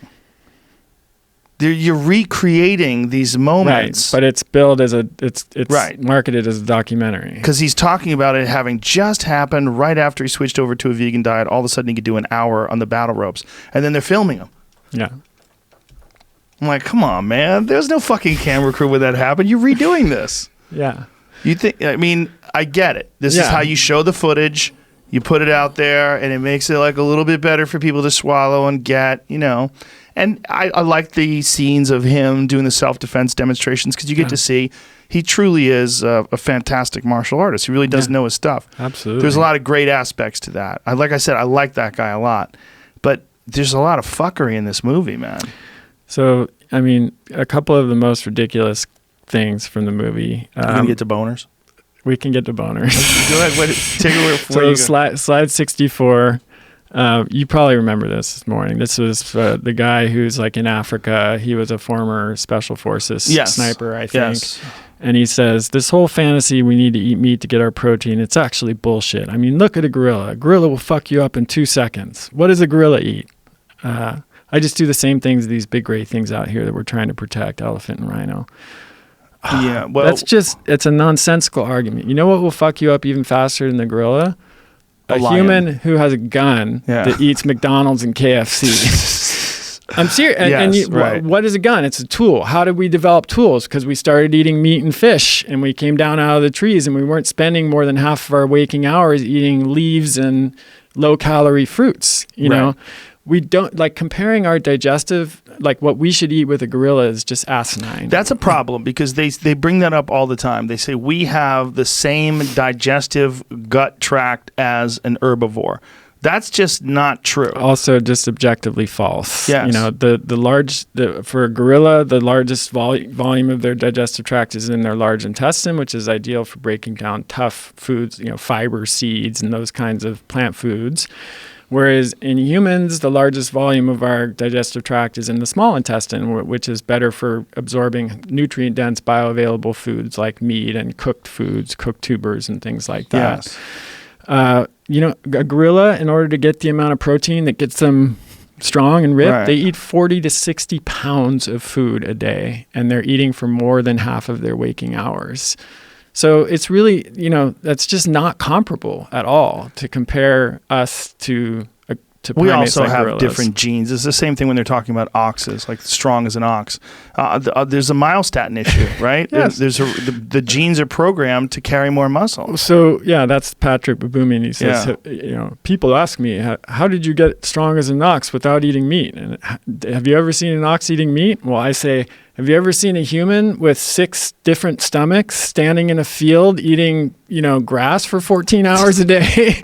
Right. That's ridiculous. It's not. Ridiculous. It's like to me those damage the credibility of the movie. Well, it's just sound bites that sound cute. Like people go, "Yeah, you ever seen an ox eat that? Eat what a gorilla eats. That's what I do." I know, yeah, but I mean, It just to me though, if that's like the quality of the argument being made, it really does. There's no one there like you to dispute it. That's the problem. You know. That's why I bring you aboard.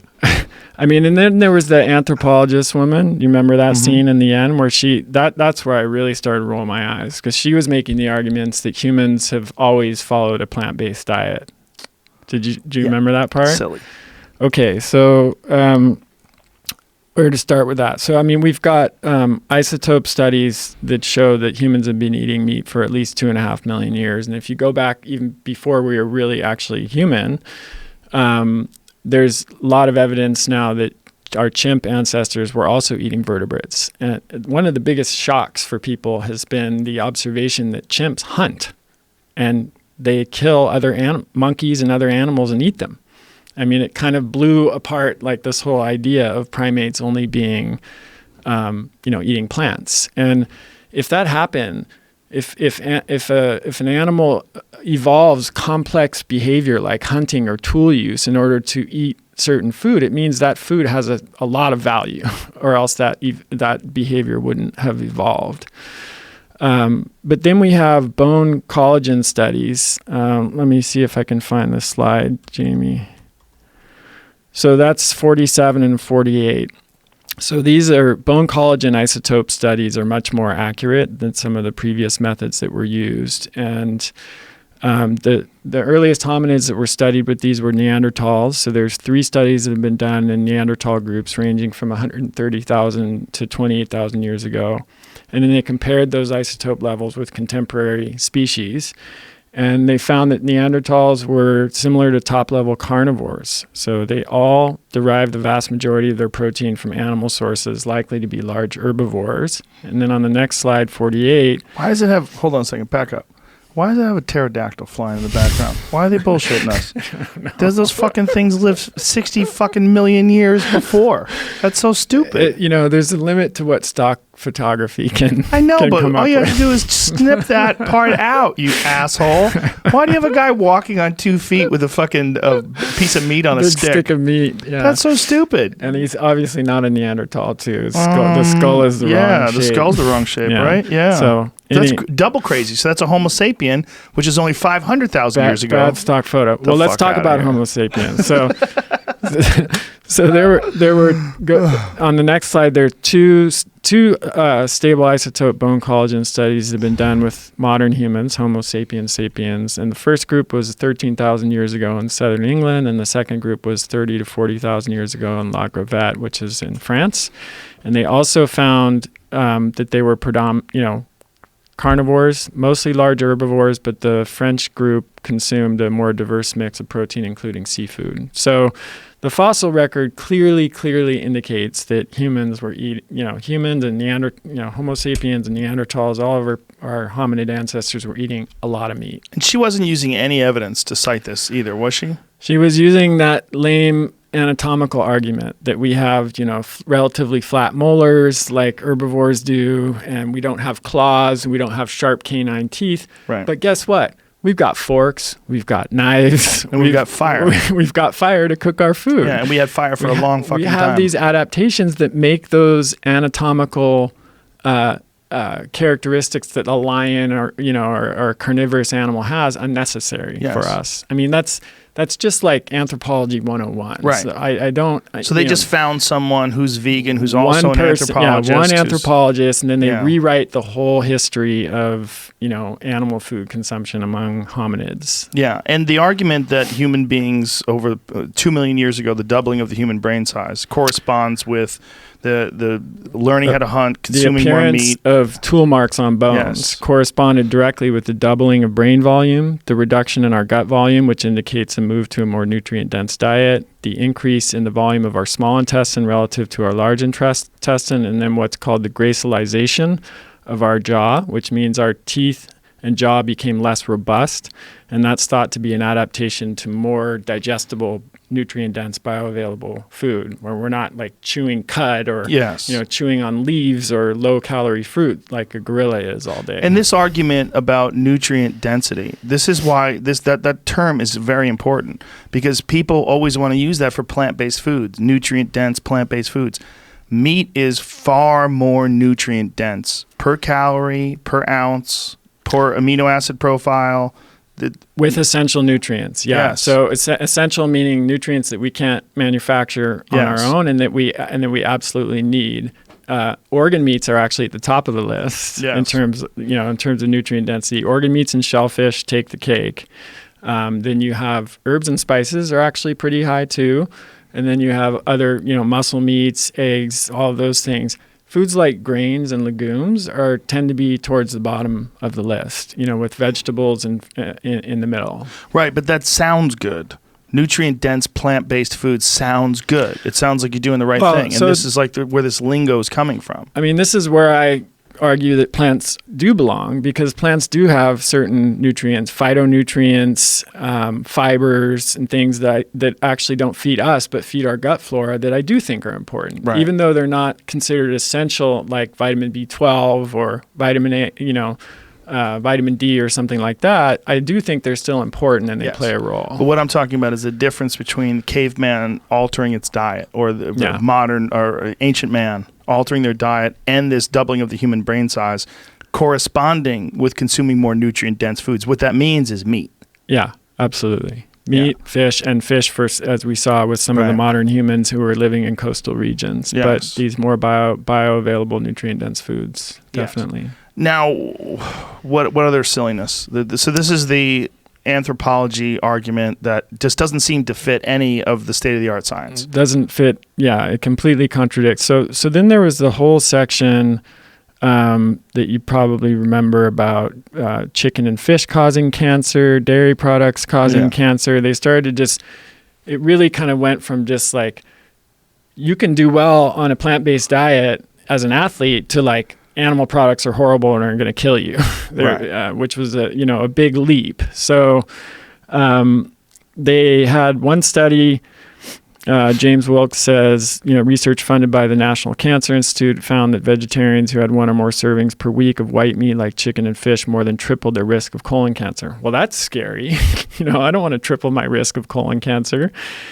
But again, if you look at the totality of the research, slide 42, Jamie, 2017, a meta-analysis of 16 prospective studies with almost 2.5 million participants found no increase in cancer risk from consuming fish or poultry.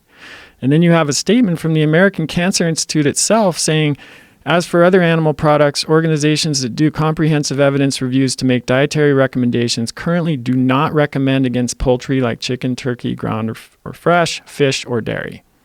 So where's that coming from then? One study that looked at Seventh-day Adventists who added some of those foods back into their diet. This is a perfect example of healthy user bias because Seventh-day Adventists are not supposed to eat meat. So if you have a Seventh-day Adventist who's bucking the trend, who's rebelling and eating meat, then what else are they doing that is also not healthy and not following the dictates of that healthy lifestyle? So okay. that was and a they small. They didn't take that into consideration. They No. didn't ask them whether they're drinking. Or That was a 6-year study in the Seventh-day Adventist cohort from 1976 to 1982. And it was what I call them SDA rebels. They're supposed to eat vegetarian, but they add meat. So what else are they doing that's That's confounding interesting. that? And the reason why this is relevant is this is the only study that we know of that does show a correlation between... Well, there might be other individual studies that do, but this is why we have these large reviews that look at, this one looked at 16 studies with 2.5 million participants and found no association. And then that's why you have groups like the American Cancer Institute who say, they make this recommendation. Well, people were up in arms at the most recent recommendation that people have been told to avoid red meat. Oh, yeah. They said, well, actually, there's no risk at all eating red meat. We're taking that off of the list of foods to avoid. And everybody went hate shit. They just went ape shit. Let's talk about for that. lack of a better term. Yeah, they did. They freaked out. Because it conflicts with the dogma. Absolutely. And this was a 5-paper review. So it wasn't just one paper. It was 5 papers all in one review. It was millions of participants. They reviewed all of the available literature on red meat, and in its relationship with any disease, heart disease, cancer, type 2 diabetes. It was dozens of studies following people for up to 35 years and millions of participants. They looked at randomized controlled trials. They looked at observational cohort studies. They looked at all kinds of outcomes, total mortality, cardiovascular, cancer, etc. And they found, quote, only low or very low certainty evidence that red meat causes any kind of disease. And in the editorial, in the Annals, which is what it was published, Annals of Internal Medicine, the journal it was published in, they said, quote, this is slide 19, Jamie. Over and over again, they, the authors, stressed that even if the results were statistically significant, their certainty was low and the absolute differences seen were small and potentially confounded, meaning could have been that they were smoking more or drinking more or not exercising or whatever. Factors. The editorial also said, this is sure to be controversial, but it's based on the most comprehensive review of the evidence to date.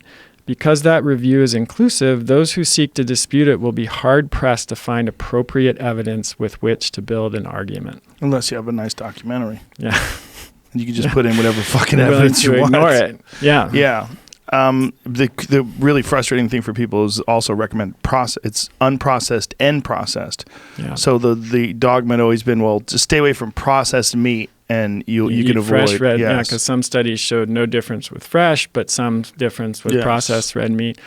I think you could make a stronger argument that too much processed meat might be harmful because of things like nitroso compounds that are formed, et cetera. But even then, you have to consider context. Most people are eating hot dogs with buns and French fries and big gulps. You know, it's probably a different effect than having bacon a couple times a week with your whole foods diet, or having some salami and nuts. You know, not the same as eating, fake processed meat all the time. And one of the things that's weird about this whole conversation is there's a battleground. So like a volley gets thrown out there like this, like boom, it's okay to eat red meat. And you see the other side scrambling to refute the evidence and then fire back with all these epidemiology studies that show that red meat can kill you, and red meat's causing you to age quicker, and red meat kills your boners, and red meat does this and does that. And it's like, where there's a religious war going on. It's the same weird thing we were talking about earlier. Now, when you have some kind of political event or some event that happens, it gets spun. You know, if you go watch CNN, it's going to get spun one way. If you go watch Fox, it's going to get spun the other way. It's the same event, but you have these totally different interpretations. Yeah. What else was a bummer?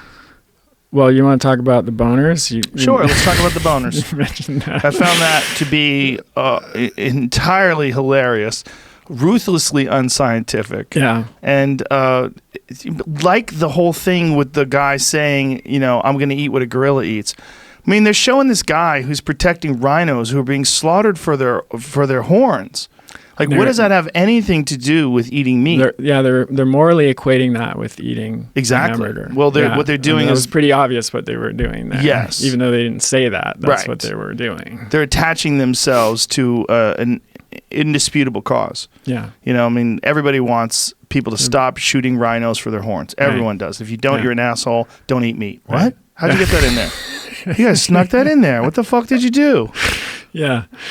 So for those who haven't seen the film, the erection, the boner experiment, if we're going to call it that, is it was Aaron Spitz, who's a urologist, and he puts penis rings on a bunch of NFL players, and then he measures the effects of different meals on their erections, both the circumference, I guess, the size of the erection, the duration, and the intensity of the erections. So he feeds the players burritos with meat in them, and then he feeds them the same burrito with like a plant protein. I'm not sure what it was, tempeh or something like that. And then he claims... I think it was beans. Was it beans? Okay, maybe. And then he claims that the athletes who ate the pure plant burritos had 500% more frequent erections and also increased strength of erections. So what can we conclude from this experiment? Absolutely nothing, because it was just an experiment that was made up and done in a film. It was not peer reviewed. It's not scientific at all. That's the whole scientific Well, here's system. How it could have been scientific, right? Yeah. If they did it in different orders. So they put the penis band on the dudes one night. They had them eat whatever the fuck they had them eat. I think it was steak burritos.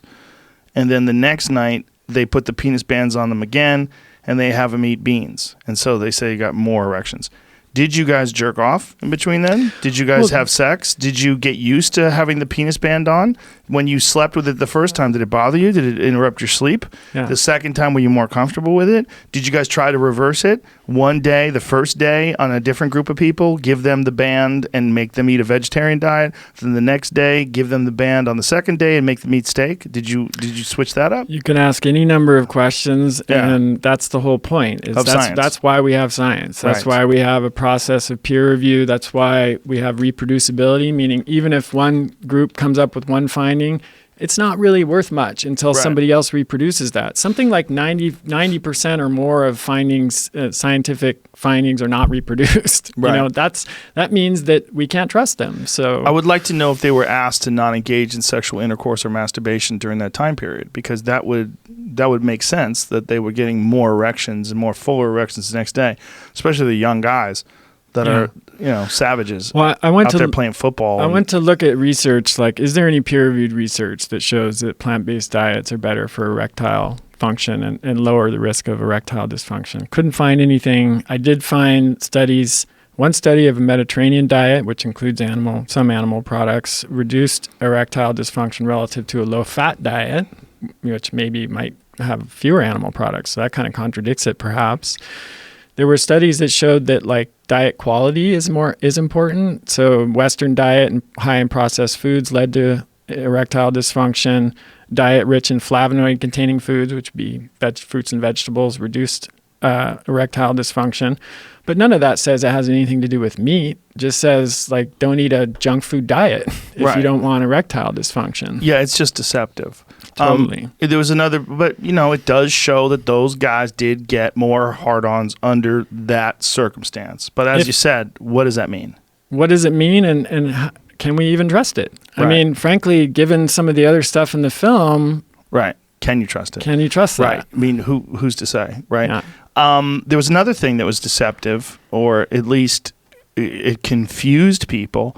That's when they made them eat a bean burrito and they checked their blood, the and then they made blood. them, they had cloudy blood. Okay.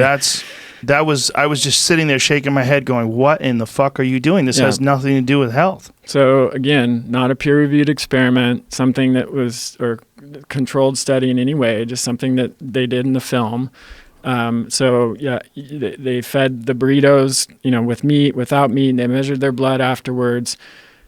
Big surprise if the people who ate meat, which has more fat and more saturated fat, had cloudier blood. Well, that's normal. That's just naturally what you would expect from the process of eating meat. You will temporarily have more fat in your blood. It has nothing to do with health. So what is the big question? It might actually be better for you. Might be better for you. And so then I went and I thought, okay, well, what does the peer-reviewed research show about animal protein and endothelial function? Because their claim was that eating the animal protein reduces your endothelial function and increases inflammation. So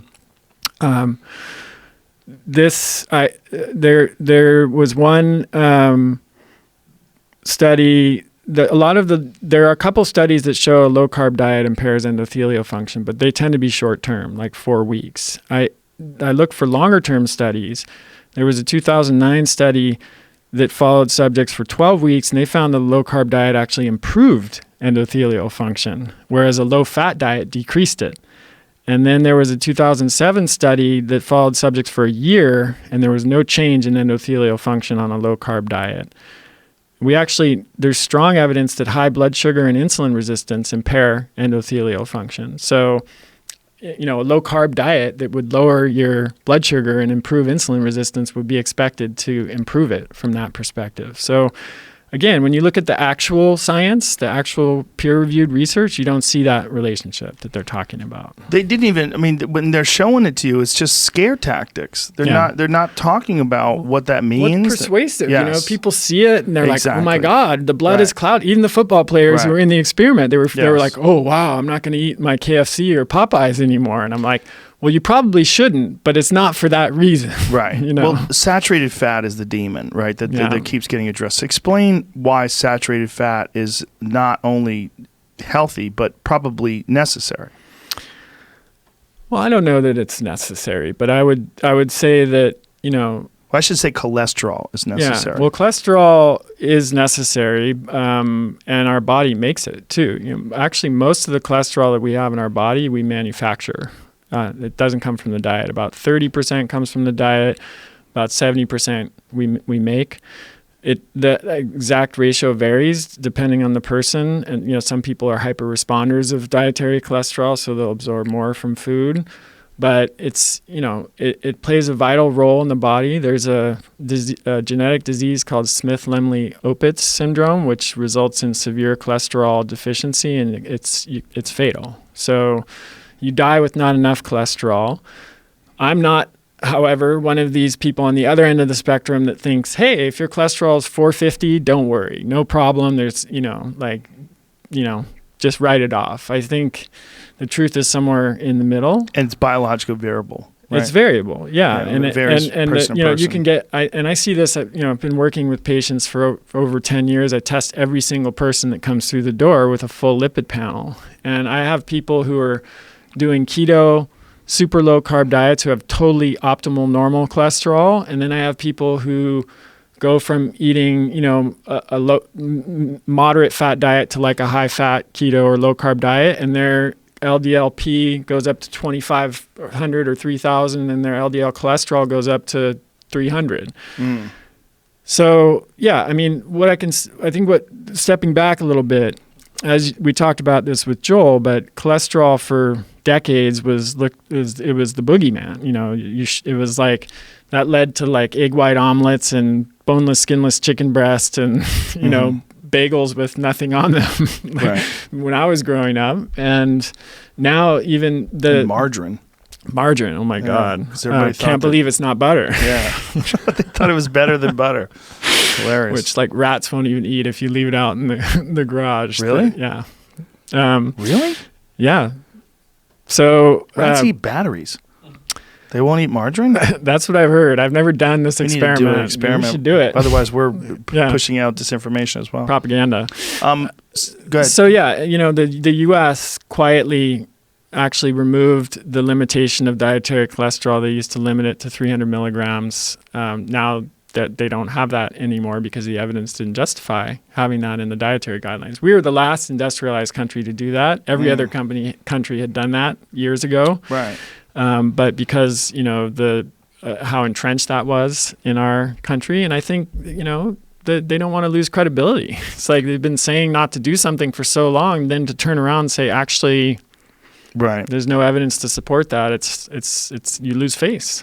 And when people talk about saturated fat and they talk about it as being only a meat or animal diet issue, one thing that I always like to bring up is avocados. Yeah. There's a certain amount of unsaturated fat and saturated fat. Every food has all three fats in some proportion. So you have saturated, monounsaturated, and polyunsaturated. And dairy products are actually the only category of foods that consistently have more saturated fat than any other type of fat. Pork, for example, often has more monounsaturated fat than saturated, and even sometimes, lean beef. And what's really interesting about that is that studies consistently show that full-fat dairy, which would be like the highest saturated fat class of foods, is associated with reduced risk of heart disease, reduced risk of diabetes, reduced weight, and all kinds of other improvements. Full-fat dairy is? Full-fat dairy. Raw dairy, like raw milk? They don't they're not differentiating like that in the studies. Why do you think any full-fat dairy? Why do you think so many people are lactose intolerant then? Because it seems that's an issue, and I think I seem to have it a little bit, and my 9-year-old daughter definitely has it. Well, so it wasn't until before 11,000 years, 12,000 years ago, we didn't raise animals for dairy. So there was no need that we only had to digest lactose while we were breastfeeding. So like in a hunter-gatherer culture, as soon as you stop breastfeeding, you no longer had the need to digest lactose. And so our bodies are efficient. We stop producing lactase, which is the enzyme to break down lactose, and for the rest of our adult life. But then about 12,000 years ago, we started, somebody figured out, hey, let's drink some milk from that ruminant animal over there. And dairy products help people avoid starvation, and there was a good source of hydration and nutrients. And so that mutation started to spread. And now it's about 1/3 of the world has lactase persistence, which means they can digest lactose all the way into adulthood, and 2/3 don't. And it depends a lot on your ancestry. So 2/3 people are lactose intolerant in the to world. some extent. Wow, that's interesting. So the people who tend to be lactose tolerant are people of European, particularly Northern European descent, like lactose tolerance or lactase persistence approaches like 97% in Scandinavia. So Denmark, Norway, Sweden, they can almost all digest milk. And then East Africans, so you have like the Maasai, people who've been raising cattle for a long time tend to have those that capability, whereas like in Asia, other parts of Africa, and other parts of the world, not as much. What difference, if any, does it make when it's not homogenized and pasteurized in terms of your digestion? Because for me, I don't have a problem with raw milk. Yeah. Raw milk seems to be easy for me. Yeah, I think there is a difference. I mean, it contains enzymes in it that help you break down the lactose. So that can make a difference. But I mean, I would love to see research that further differentiates the health benefits of dairy according to whether it's organic or whether it's homogenized or not and all that. But even just talking about dairy as a whole category, I mean, you had Dr. Walter Willett in there saying There's evidence of high consumption of proteins from dairy is related to higher risk of prostate cancer. The chain of cancer causation seems pretty clear. But if you bring up slide 44, Jamie, there was a 2019 study, largest review of dairy ever been done before. It was 153 meta-analyses that they reviewed. So not just individual studies. They reviewed 153 studies that were also reviewing other studies. And 84% of the meta-analyses on dairy showed either no association or an inverse association between dairy and cancer, meaning when it's inverse, it means people who ate more dairy had lower rates of cancer. Whoa. So it's frustrating, to see someone make a claim like that. And then you go and you look at the full totality of the research and you see a just exhaustive study like this with 153 meta-analyses. And 84% are showing no relationship or a beneficial effect of dairy on cancer. Why wasn't that mentioned in the film? Well, it's consistent with the way the message is being distributed through the entire film. It's a propaganda movie. I mean, that's essentially what it is. Yeah. Yeah, so... It's like Reefer Madness for meat. I mean, it really is. Yeah, yeah. So... it's kind of crazy. It is crazy. I mean, there's the thing that's hard, I mean, and this was true with Joel, is like that was 3.5 hour plus debate. I don't know how long we've been going now, and we've even barely scratched the surface of like what we could say about the movie. Yeah. And it's frustrating because the movie, these kinds of movies leverage this rhetorical effect called the illusory truth effect, which is basically if you repeat something enough times, it starts to sound true. Yes. And politicians are great at this. Trump is actually a master at this. So, meat is bad, meat is bad, meat is bad, meat is bad. We've heard that so many times that someone can make a film and just include one little tidbit of information and say meat is bad, and it seems like, oh, that's true. But then to break that down, we're here for 2.5 hours and we're just getting started. Yeah. That's the trouble. Yeah, that is the trouble. And it's not nearly as visually enticing. It's just you and me sitting here talking. Well, where's the pretty girls running track and everybody laughing and having a good time eating falafels? Where are there's how many vegan documentaries that have been made? Like a lot. What the Health, Cowspiracy, this one.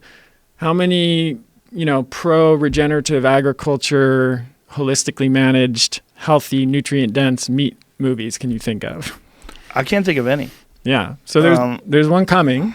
Fortunately, it's called Sacred Cow. It's coming out next year. Rob Wolf is involved in that.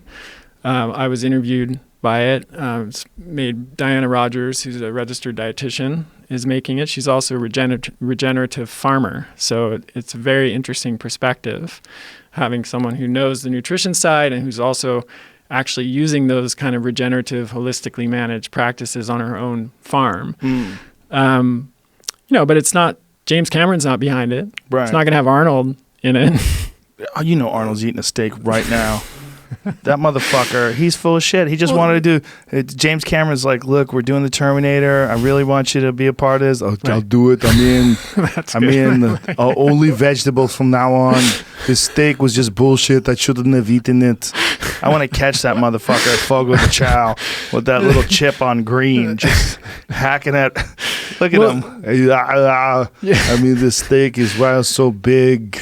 The thing is, he didn't become Mr. Universe by drinking soy protein shakes. Well, I mean, again, he's eating steroids. That's what he's eating. That's what he was eating. But he was eating also 250 pounds of beef protein a day. Not quite that much, but grams. 250 maybe. grams. Yeah. He wasn't eating 5 cups of lentils to do that. No, he wasn't. That's the other thing too. You have to recognize with this movie, like, a lot of the people who were amazing athletes who they didn't start out vegan. They weren't born, to vegan parents and then were vegan growing up, right. And then had made all these amazing records and performance, they built their strength or their agility or their speed or whatever on a diet with animal products. And then at some point they became vegan, and maybe their performance continued and they continued to do well, like Scott Jurek or Dottie Bausch, or maybe they had the vegan honeymoon where they did well for a while and then they declined, or maybe they just declined like some of the NBA and NFL athletes we talked about. But this is a critical point because there are key developmental periods when we're kids and also in utero that, like, if you're not getting the nutrition you need then, it's going to carry through to your whole life. Yes. And so it's like, what did your parents eat? What did your mom eat when she was breastfeeding you? What did you eat as a young kid?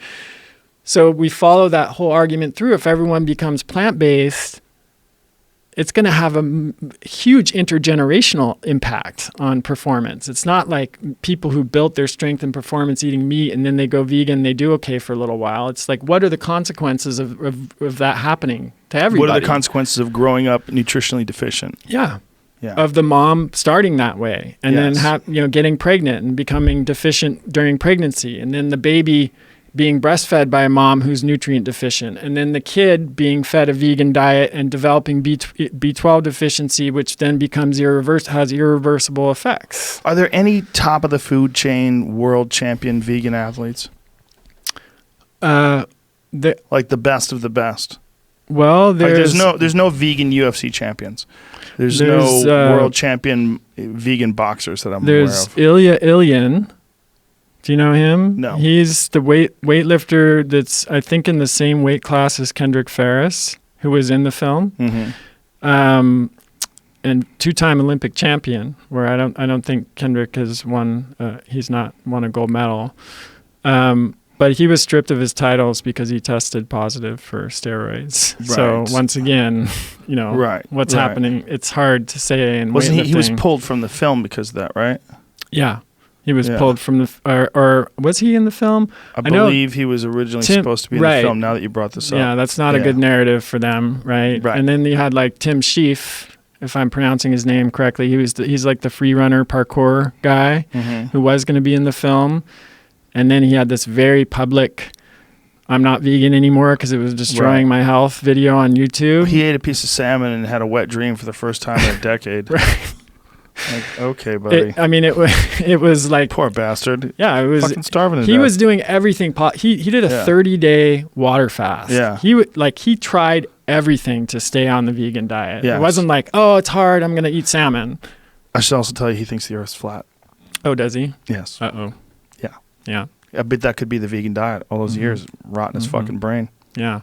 Well, one of the main guys, the anthropological argument that humans are herbivores because we don't have claws and sharp teeth. That all comes from Milton Mills, a 1987 paper from him. He's an emergency room physician. He has no training in medical anthropology or comparative anatomy or anything like this. He is a creationist.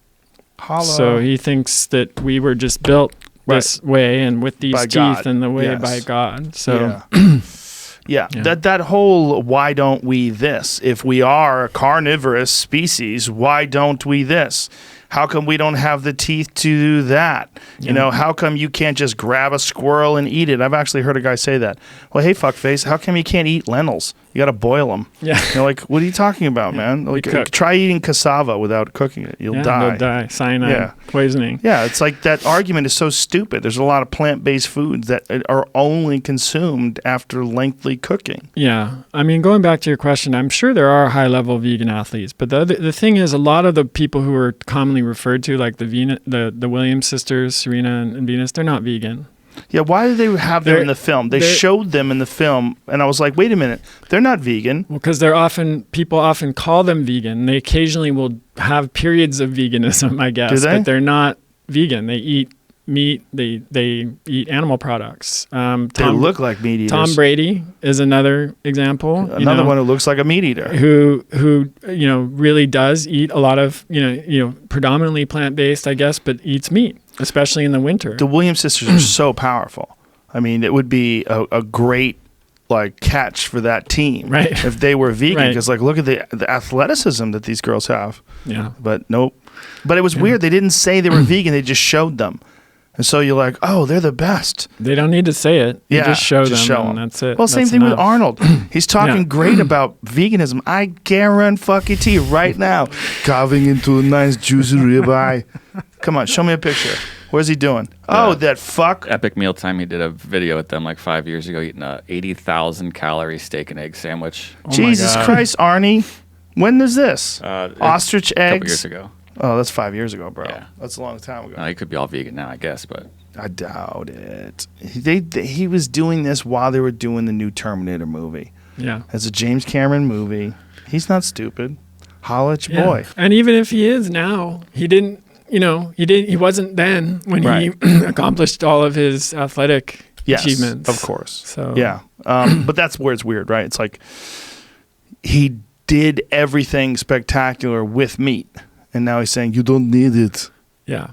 Yeah. But it's 2 years later, he's part-time vegan, he's saying in this article now. Now? Well, this was 26, 2 years after that Epic Mealtime thing. Oh. So I got a picture of him eating In-N-Out. That's not a funny vegan concept. Like, how are you vegan?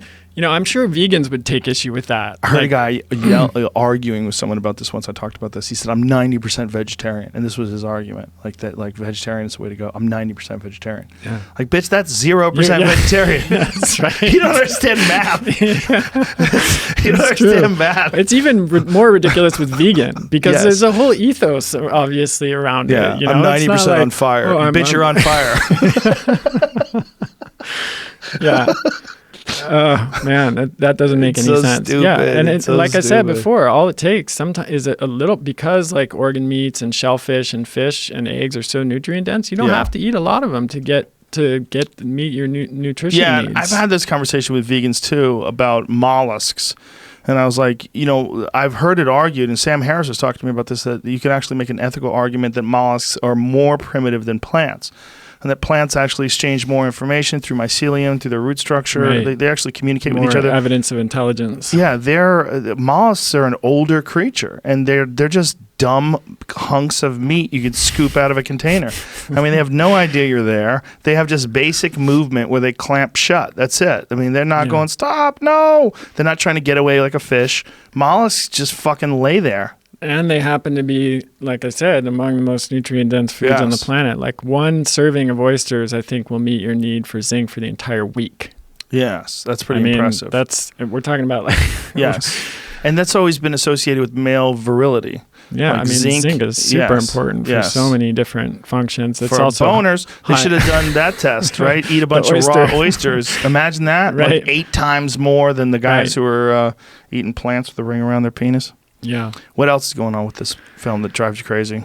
Well, I mean, going back to the whole environmental argument, I mean, that's another big one. We didn't get a chance to talk about that as much with Joel because it would have been 9 hours instead of 4 hours. And he would have... His way of communicating is just so frustrating. It's so awkward and car salesman-y. So one of the most common claims is like, cattle are eating all of the human food. So like, corn and things that we could feed the world with. Yes. Well, the reality is 86% of what cattle eat is not edible by humans. We talked about that before. They're eating soy cakes and grass and fobs and things that we can't digest and absorb. But I think the argument would be that if you just grew the same, like use that same area to grow human food, you could do that because we're using that area to grow cow food. Well, so you replace the feedlot beef with grasslands, and then you have naturally, holistically managed cattle there, and then you take the land that we can't, as I said before, 60% of land you can't grow crops on. So you can't say that. You can't say we can just take everywhere that we could have livestock and plant. I'm not even saying foods. that. Anywhere we have monocrops where we're growing food just for feeding cows, you could grow, say, tomatoes. And that's one option. But the other option is to use that land for grasslands, which could make it a carbon sink rather than having still emissions coming from industrial agriculture. Right. I understand what you're saying, but I mean, if I was on the other side, I would argue, well, wouldn't it be easier to just grow human edible corn in that place instead of like... No? No, because corn is ridiculously low in nutrient value. Or something else. Yeah. Fill in the blank. Or Kale. soy or whatever. Yeah. If you look, again, this idea that animals are the middleman, yes, that's not a bad thing. That's a good thing. If you look at the conversion ratio of feed like corn, which is super nutrient poor. Corn is low in protein. It doesn't have many nutrients at all. 2.6 to 2.8 kilograms of corn get converted into 1 kilogram of beef. So even in that 14% of human edible food that livestock are eating, they're converting it to highly nutrient-dense, bioavailable protein that humans can eat. And if you do the conversion with just protein instead of like by weight of food, they take 0.6 kilograms of corn or other low value protein and convert that into 1 kilogram of very high value nutrient dense protein. So it's always more nuanced than the argument makes it seem. Yeah, that is the point. The water is another example. Yeah, I was going to bring that up next. 2,400 gallons of water to produce a pound of beef is the typical claim that you hear. What you don't hear is that the vast majority of water, even from feedlot beef, 94% is green water, which means it's rainfall. And only 6% comes is groundwater, like from irrigation. For pasture-raised beef, it's even more significant. 97% of the water for pasture-raised beef comes just from rainfall and 3% from irrigation. And beef really if you only think about blue water, like irrigation, it requires 280 gallons of blue water per pound of beef. That might sound like a lot, but it's actually less than you need to produce a pound of avocados, almonds, walnuts, rice, or sugar. Wow. But you don't hear that. No. In the film or in these arguments at all. And again, speaks to what you're saying. These are nuanced issues. These are nuanced issues, and the devil is in the details. And so we're talking about with cow. Again, we have to stress that only somewhere in the neighborhood of 2 to 3% of all cows are grass-fed, grass-finished. So the ones that are eating grain are consuming more water, but even then, it's still less water than they're saying. Exactly, and less than some other commonly eaten vegan foods. Especially almonds. Almonds are particularly, they're very resource heavy, right? Absolutely. Yeah, but sugar, I mean... Yeah, that's crazy, huh? Yeah. What else about the film? You want to talk about fake meat? Sure. Yeah. A little bit. Yeah, it let's wasn't talk covered about that. as much in the film. But I think it's important for someone like you that really understands it to talk about it, so people get this could be a standalone clip. So just for people who aren't aware, there are companies like Impossible Burger and Beyond Meat that are promoting this idea of fake meat that tastes like meat, but it's made typically from soy. So Impossible Burger's main ingredients are GMO soy, coconut oil, sunflower oil, natural flavors. Beyond Meat is pea protein isolate, canola oil, and refined coconut oil. So Impossible Burger has publicly criticized holistic land management or regenerative agriculture and saying, it's not really that different. In fact, sometimes the emissions can be even more than feedlot beef. But there was a third-party life cycle analysis, full life cycle, so they looked at the whole process, not just methane emissions from cows burping, but the whole process. At White Oak Pastures, which is a beef operation. It's a Savory Institute hub, so they're following the Regenerative Savory Institute practices. And they found that their beef operation was a net carbon sink. So again, it actually sequestered carbon from the atmosphere. It was not emitting carbon. It was, carbon not neutral. It was taking carbon out. Can I pause you for a second? Because this is something I forgot to bring up earlier. One thing that solves the methane issue with cows is just to add a certain amount of seaweed to their diet. When you add a certain amount of seaweed to their diet, apparently it mitigates the methane issue. I don't know about that. Yeah, but I think see if you could find that, Jamie. That's something that was offered up as a response to, and I don't think it's a large amount of seaweed. I think it's a fairly small amount of seaweed in percentage to the overall diet. I think the amazing thing about the regenerative the livestock or holistically managed beef, though, is it can actually restore grasslands. It can Yes. restore the soil and improve the soil. So you're not only producing this amazing nutrient-dense bioavailable food source, you're actually improving the soil and helping to reverse this really dramatic, threatening problem that we're facing of soil erosion. Here it is. Seaweed could help make cows burp less methane and cut their carbon hoofprint. LOL. A diet supplemented with red algae could lessen the huge amounts of greenhouse gases emitted by cows and sheep if we can just figure out how to grow enough. So I guess that's the issue. Then you have to wonder where what kind of energy is being used. So back to this. So this life cycle analysis at White Oak Pastures showed that this holistically managed beef actually removes carbon from the atmosphere. Now, this was the same company that performed a life cycle analysis for Impossible Burger on their fake meat. And what they found in that analysis was that the fake meat was less, of a greenhouse gas emitter than feedlot beef, but it was still actually an emitter. Whereas the holistically managed beef was taking carbon out of the atmosphere. It was the same company. So, if we're going to give them credit for the analysis they did for Impossible Burger, we have to give them credit for the analysis that they did for White Oak Pastures. The other thing with Impossible Burgers, so the primary ingredient is called soy leg hemoglobin, or SLH. So this is a bioengineered protein additive that adds meat-like taste and color. It does not meet the basic FDA generally recognized as safe, the GRAS designation, because it's not a food or even a food ingredient. And there's a document that you can get. I think it came with the Freedom of Information Act. It's online. I have the reference in my show notes. And in the discussion in this document with the FDA, Impossible Foods admitted that up to a quarter of its heme ingredient was composed of 46 unexpected additional proteins, some of which are unidentified and none of which were assessed for safety in the dossier. Impossible Burger put the product on the market despite admitting to the FDA privately that they haven't done adequate safety testing. And according to these documents, quote, FDA believes that the arguments presented individually and collectively do not establish the safety of SLH, soy leg hemoglobin, for consumption, nor do they point to a general recognition of safety. So they don't know what the fuck it does. What's in it, but it doesn't mean it's bad. Doesn't mean it's bad. Just haven't done adequate safety testing in the opinion of the FDA, to release this as a food product.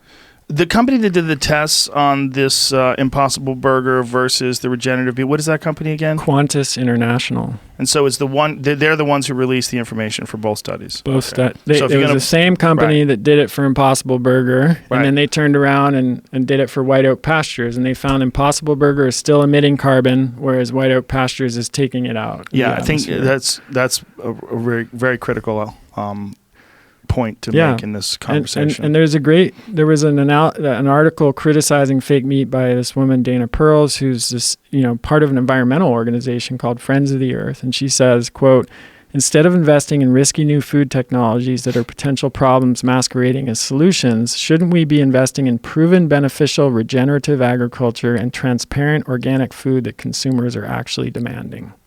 The only issue that they would have with this is, yes, but now you're talking about killing animals, and we're absolutely morally and ethically opposed to killing animals. Yeah, I mean, we go back now to this 2018 paper that I mentioned earlier that examined the impact of plant agriculture on animal deaths and found 35 to 250 mouse deaths per acre. Mouse deaths? Mouse deaths. Deaths of mice. And up to 7.3 billion animals killed every year from plant agriculture, if you count birds killed by pesticides, fish deaths from fertilizer runoff, plus reptiles and amphibians poisonings from eating toxic insects from the pesticides. What's the number? 7.3 billion animals killed every year through plant agriculture. In terms of life, there's far more life taken by plant agriculture than there is life taken by animal agriculture, even factory farming. Oh, yeah. We're not killing 7.3 billion cows. Right. So the question is, do we value the larger animals more? Are they worth more to us? Are fish and insects less significant life forms than mammals? Are small mammals like root rodents less valuable than larger ones like cows? Is it better to kill many small animals for foods like grains and legumes, which aren't very nutrient dense and don't meet our nutritional needs, than fewer large animals that are super nutrient dense? I mean, I'm not claiming to answer these questions, but I think they're questions that haven't been adequately raised and addressed in this ethical argument. They haven't even been breached. And this is one that people dismiss offhandedly. These are lies by meat eaters to justify their consumption. Yeah. But what you're saying is... And you could make an ethical argument that killing an animal explicitly to eat it is ethically different than animals being killed as a sort of side effect of plant agriculture. I'm not saying that that's a valid argument, but I've heard that argument. I don't think it's a valid argument, because once you're aware of it, you're doing it the same. It's like the argument that I've had with people when they say that I don't kill animals, but I eat meat, therefore it's better than what you do because I hunt. And I say, well, no, you're killing an animal with your credit card. Seems backwards. You're killing an animal. Yeah. You just hiring someone to do it for you. Yeah. You'll still go to jail for murder if you hire someone to shoot somebody. Right. And you're more disconnected from the whole process. Yeah, it's even more bizarre. The whole thing is very, very strange. I think that's very important, though, that you listed those numbers, that data, because that's irrefutable, and it's one of those arguments that comes up that they just want to bury their head in the sand about. If you're buying agriculture, unless you have your own organic farm where you are 100% aware of every single aspect from seed to plucking and cooking, if you're buying from large-scale agriculture, you're a part of the death machine. Right. That's right. And you're also part of the environmental destruction machine, because these huge industrial scale monocropping operations are incredibly harmful for the environment. And if you again, like you think of like pea protein, that's an incredibly processed food. Like the amount of, first of all, just growing peas at the scale you're going to need to have the world's largest pea protein company. And then all of the processing that needs to happen from taking a pea to a isolated protein powder, which involves fossil fuels and all kinds of industrial processes. That is not an environmentally friendly process. So, is that better for the planet than having cows that are, being raised on land that couldn't be used for growing plants or other crop production, and rotating the animals in a way that restores grasslands and improves the health of the soil, that actually sequesters and removes carbon from the atmosphere? That, again, like Dana Pearls was saying, makes a lot more sense. It's a proven system than like scaling up industry to make more powders. Yeah, scaling up industry to make pea powder and killing untold numbers of rodents in the process, and birds and destroying natural habitats. Because if you clear a field for peas, it doesn't have the normal natural features. You don't have the habitat for those animals anymore. I think it's so significant that you're talking about these regenerative farms, because that really is the only way you ever get the nutrients back into the soil. There was a book that I read many years ago called Dead Doctors Don't Lie, where Dr. Joel Wallach talked about the mineral depletion of our soil. Yeah. And that this is something that they've known forever, that's like a slow degrading of the nutrient density in the soil. I mean, if that's one of the things that keeps me up at night, seriously, like soil and water. If we don't have soil, we don't know of any way to restore soil once it's gone. So we have 60 years of soil left? 60 harvests left. Is that years? I don't know. A harvest is probably more than once a year, I would guess. Really? I don't know. I'm not a farmer. Not a farmer either. Yeah. Even if it is one, I think it's once a year. But I mean, even if it is once a year, basically. It's still 60 years is fucking terrifying. Terrifying. If we knew an asteroid was coming. Yeah, I got an 8-year-old daughter. Yeah, that's right. Her lifetime. 68, there'd be no food and cannibals running through the streets. But we'll have fake meat. I don't even know if we will by then. We won't, because you have to grow soy. Yeah. To get that. What will we have? And then we'll have no more fish left either. Yeah. What else? Let's see.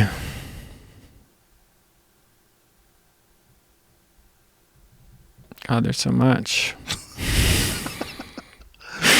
I just don't know how anyone's going to refute this. Like I said, I really like James a lot. But if he decides to come back and come and sit with you after hearing this and watching this, I don't know what he could say.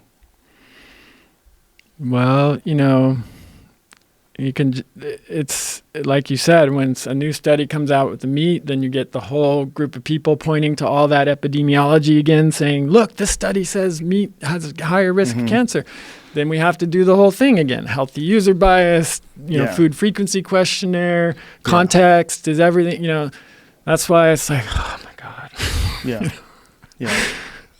I think we've hit most of the main points here. Anything else stand out in your mind from the? No. You watched it just this morning. Okay. So I'd be remiss if we don't at least touch on these. So, you said before, like, the argument against red meat has always been like cholesterol and saturated fat, right?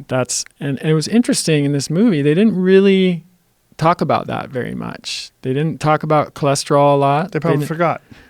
They didn't forget, I'm pretty sure. I think what they're actually acknowledging that those aren't super defensible positions anymore at this point. Yeah. And so they switched over now to the new kids on the block, which are TMAO, new 5GC, and heme iron. So there was a guy who said, let's see, Dr. Scott Stoll, that's slide 18, Jamie. So he says, in animal products, you're getting protein packaged with inflammatory molecules like new 5GC, endotoxins, and heme iron. When we consume animal products, it also changes the microbiome and bacteria that live in our gut, and the bacterial species that have been shown to promote inflammation, overgrow, and begin to produce inflammatory mediators like TMAO. So I'll briefly address each of those.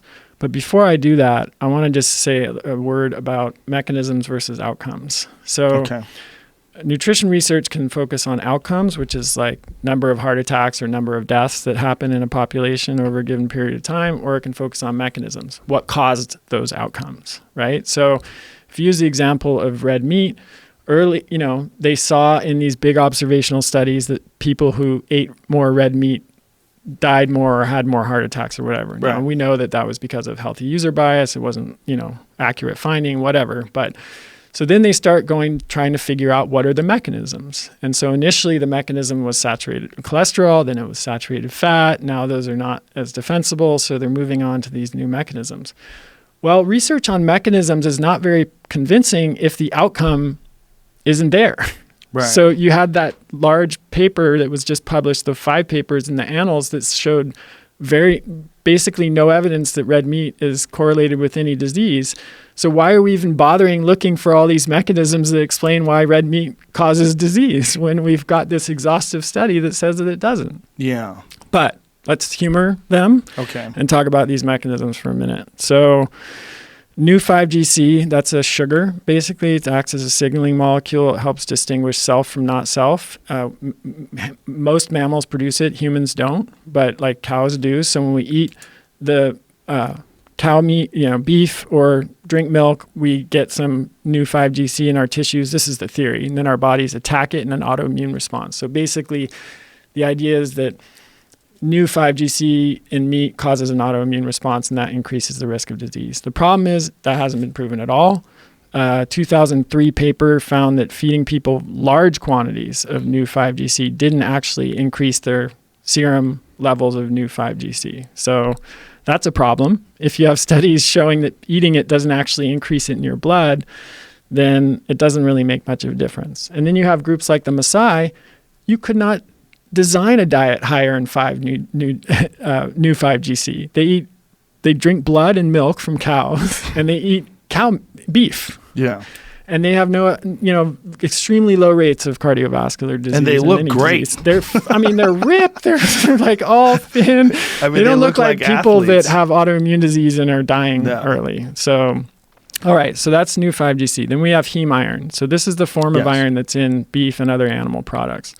So it is true that heme iron forms these compounds called N-nitroso compounds and toxic aldehydes that are implicated in colon cancer. But again, context is everything. So slide 22, Jamie, studies have found that chlorophyll-rich foods, like plants, basically, if you eat them along with iron-rich foods, that cancels out any potential harmful effect of heme iron. So this is a study right here. So that would be a great point to a omnivorous diet versus a carnivorous diet. Exactly. This is what I was talking about before, where there's a lot of clinical evidence that suggests that plants play an important role. Yes.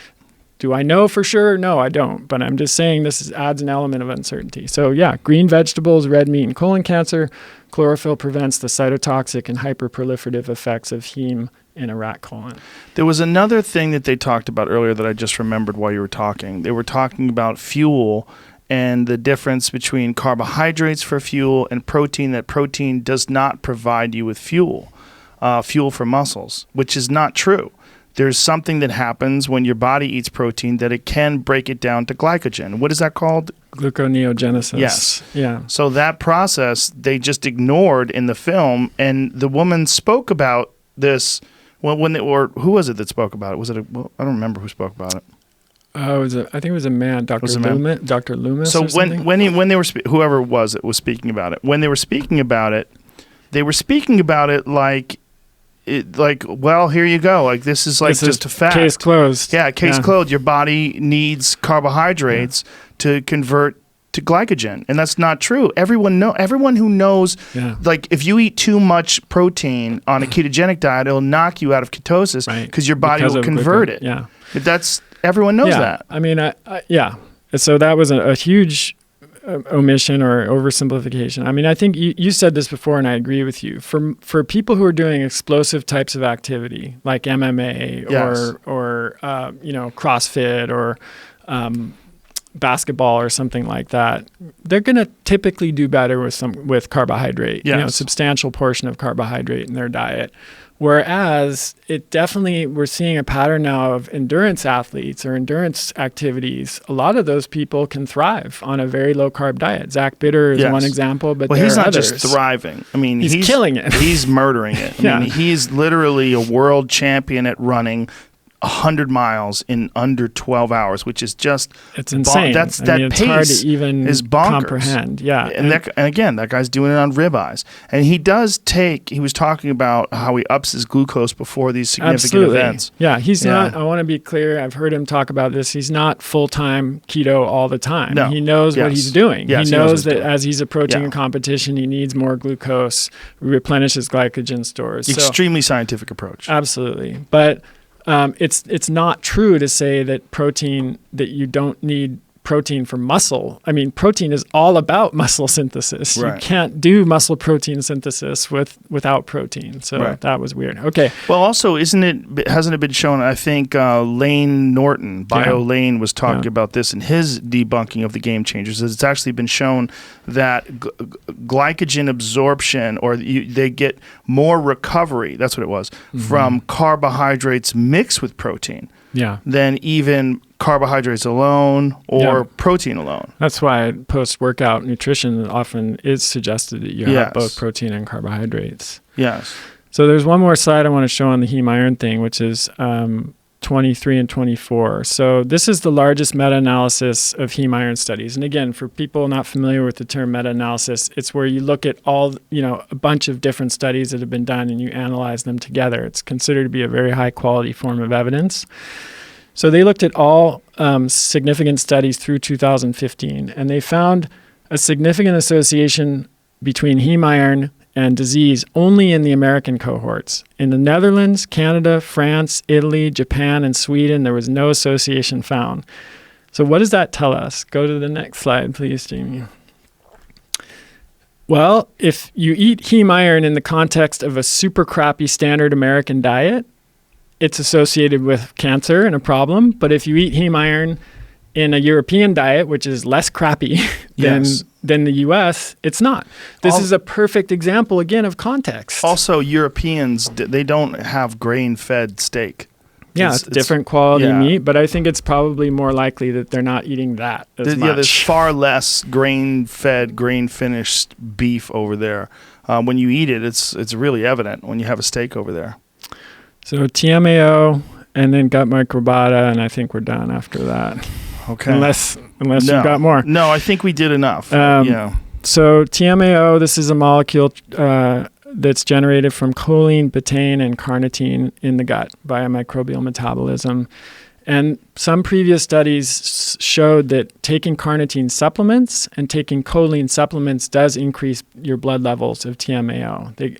In omnivores, they went up by like 37 micromoles per liter, and in vegetarians 27. And that was used to argue that vegetarianism was healthier because they didn't see as big of an increase in TMAO in response to this carnitine and choline challenge. The problem is that research has not shown that eating whole foods rather than taking supplements increases TMAO significantly, especially eating meat and eggs. There was a study in 2014 showed you needed to eat 4 eggs in order to raise TMAO at all, and the max rise was only 3 to 6 micromoles per liter compared to 27 or 37, which I said from supplements in some, and 10 to 15 in others. And then slide 25, Jamie, this 1999 study tested the effect of 46 different foods on the urinary excretion of TMAO in 6 different subjects. And eggs and red meat, as you can see, are barely even registering on the scale there. Whereas 19 of 21 types of seafood raised TMAO, and halibut raised TMAO 53 times more than eggs did. So the number, look at that halibut graph, is crazy. And the cod. So here you have this argument, okay, TMAO is bad, we shouldn't eat red meat and eggs because of TMAO, but halibut raises TMAO 53 times more than meat and eggs. And if you look at the research on seafood consumption, it's almost universally associated with positive outcomes, lower risk of cardiovascular disease, lower risk of death from early causes, all of the rest of it. So how do we reconcile that here with this TMAO argument? Nobody has ever explained how to reconcile that. So again, interesting mechanism, but the research is not really persuasive. It seems like it's poorly understood and they're cherry-picking data. Yep. The other thing is that back in the original paper by Dr. Stan Hazen about TMAO from 2013, this is slide 26, Jamie, he said the high correlation between urine and plasma levels of TMAO argues for effective urinary clearance of TMAO. So what that suggests is that even if we eat TMAO, our body clears it out pretty quickly in the diet. So if TMAO is high, it's probably because of other factors. And studies have found at least 3. One is insulin resistance increases TMAO levels via an enzyme in the liver. Well, we know that about 1 in 3 Americans probably have some form of insulin resistance. 70% are overweight, 40% are obese. So it's possible that just being an insulin-resistant, overweight American increases your TMAO. It's got nothing to do with meat. Gut microbiota, like disrupted gut microbiome, and studies have also shown that SIBO, bacterial overgrowth in the intestine, can increase TMAO levels. A ton of people are dealing with that, we know. And then kidney disease, which of course happens in people who have diabetes. Now, 100 million Americans have either prediabetes or diabetes, can also increase TMAO. So you've got all of these factors that just have to do with, again, crappy lifestyle, being overweight, being insulin resistant, nothing to do with meat. Phew. Last point. So there was a whole section in the movie about the meat ruining your gut microbiota. And I think we're referencing 2 very, very low carb diet studies that did show a decrease in key species of protective bacteria and also in butyrate production. So this is also one of my questions about carnivore or, super low carb diet for a long period of time. But again, context is everything. That's not necessarily the effects of meat. That's the effects of not eating plant foods. And there was a good study, slide 27, Jamie, that really established this. So it was a 2019 study in PLOS One, so it's free, full text access. You can go look it up. Gut microbiome response to a modern Paleolithic diet in a Western lifestyle context. So they took, I think they were Italians, and they had one group that was on they put a group of them on what's called modern paleo diet, so obviously we can't recreate the paleo diet, but just what we all talk about when we say paleo.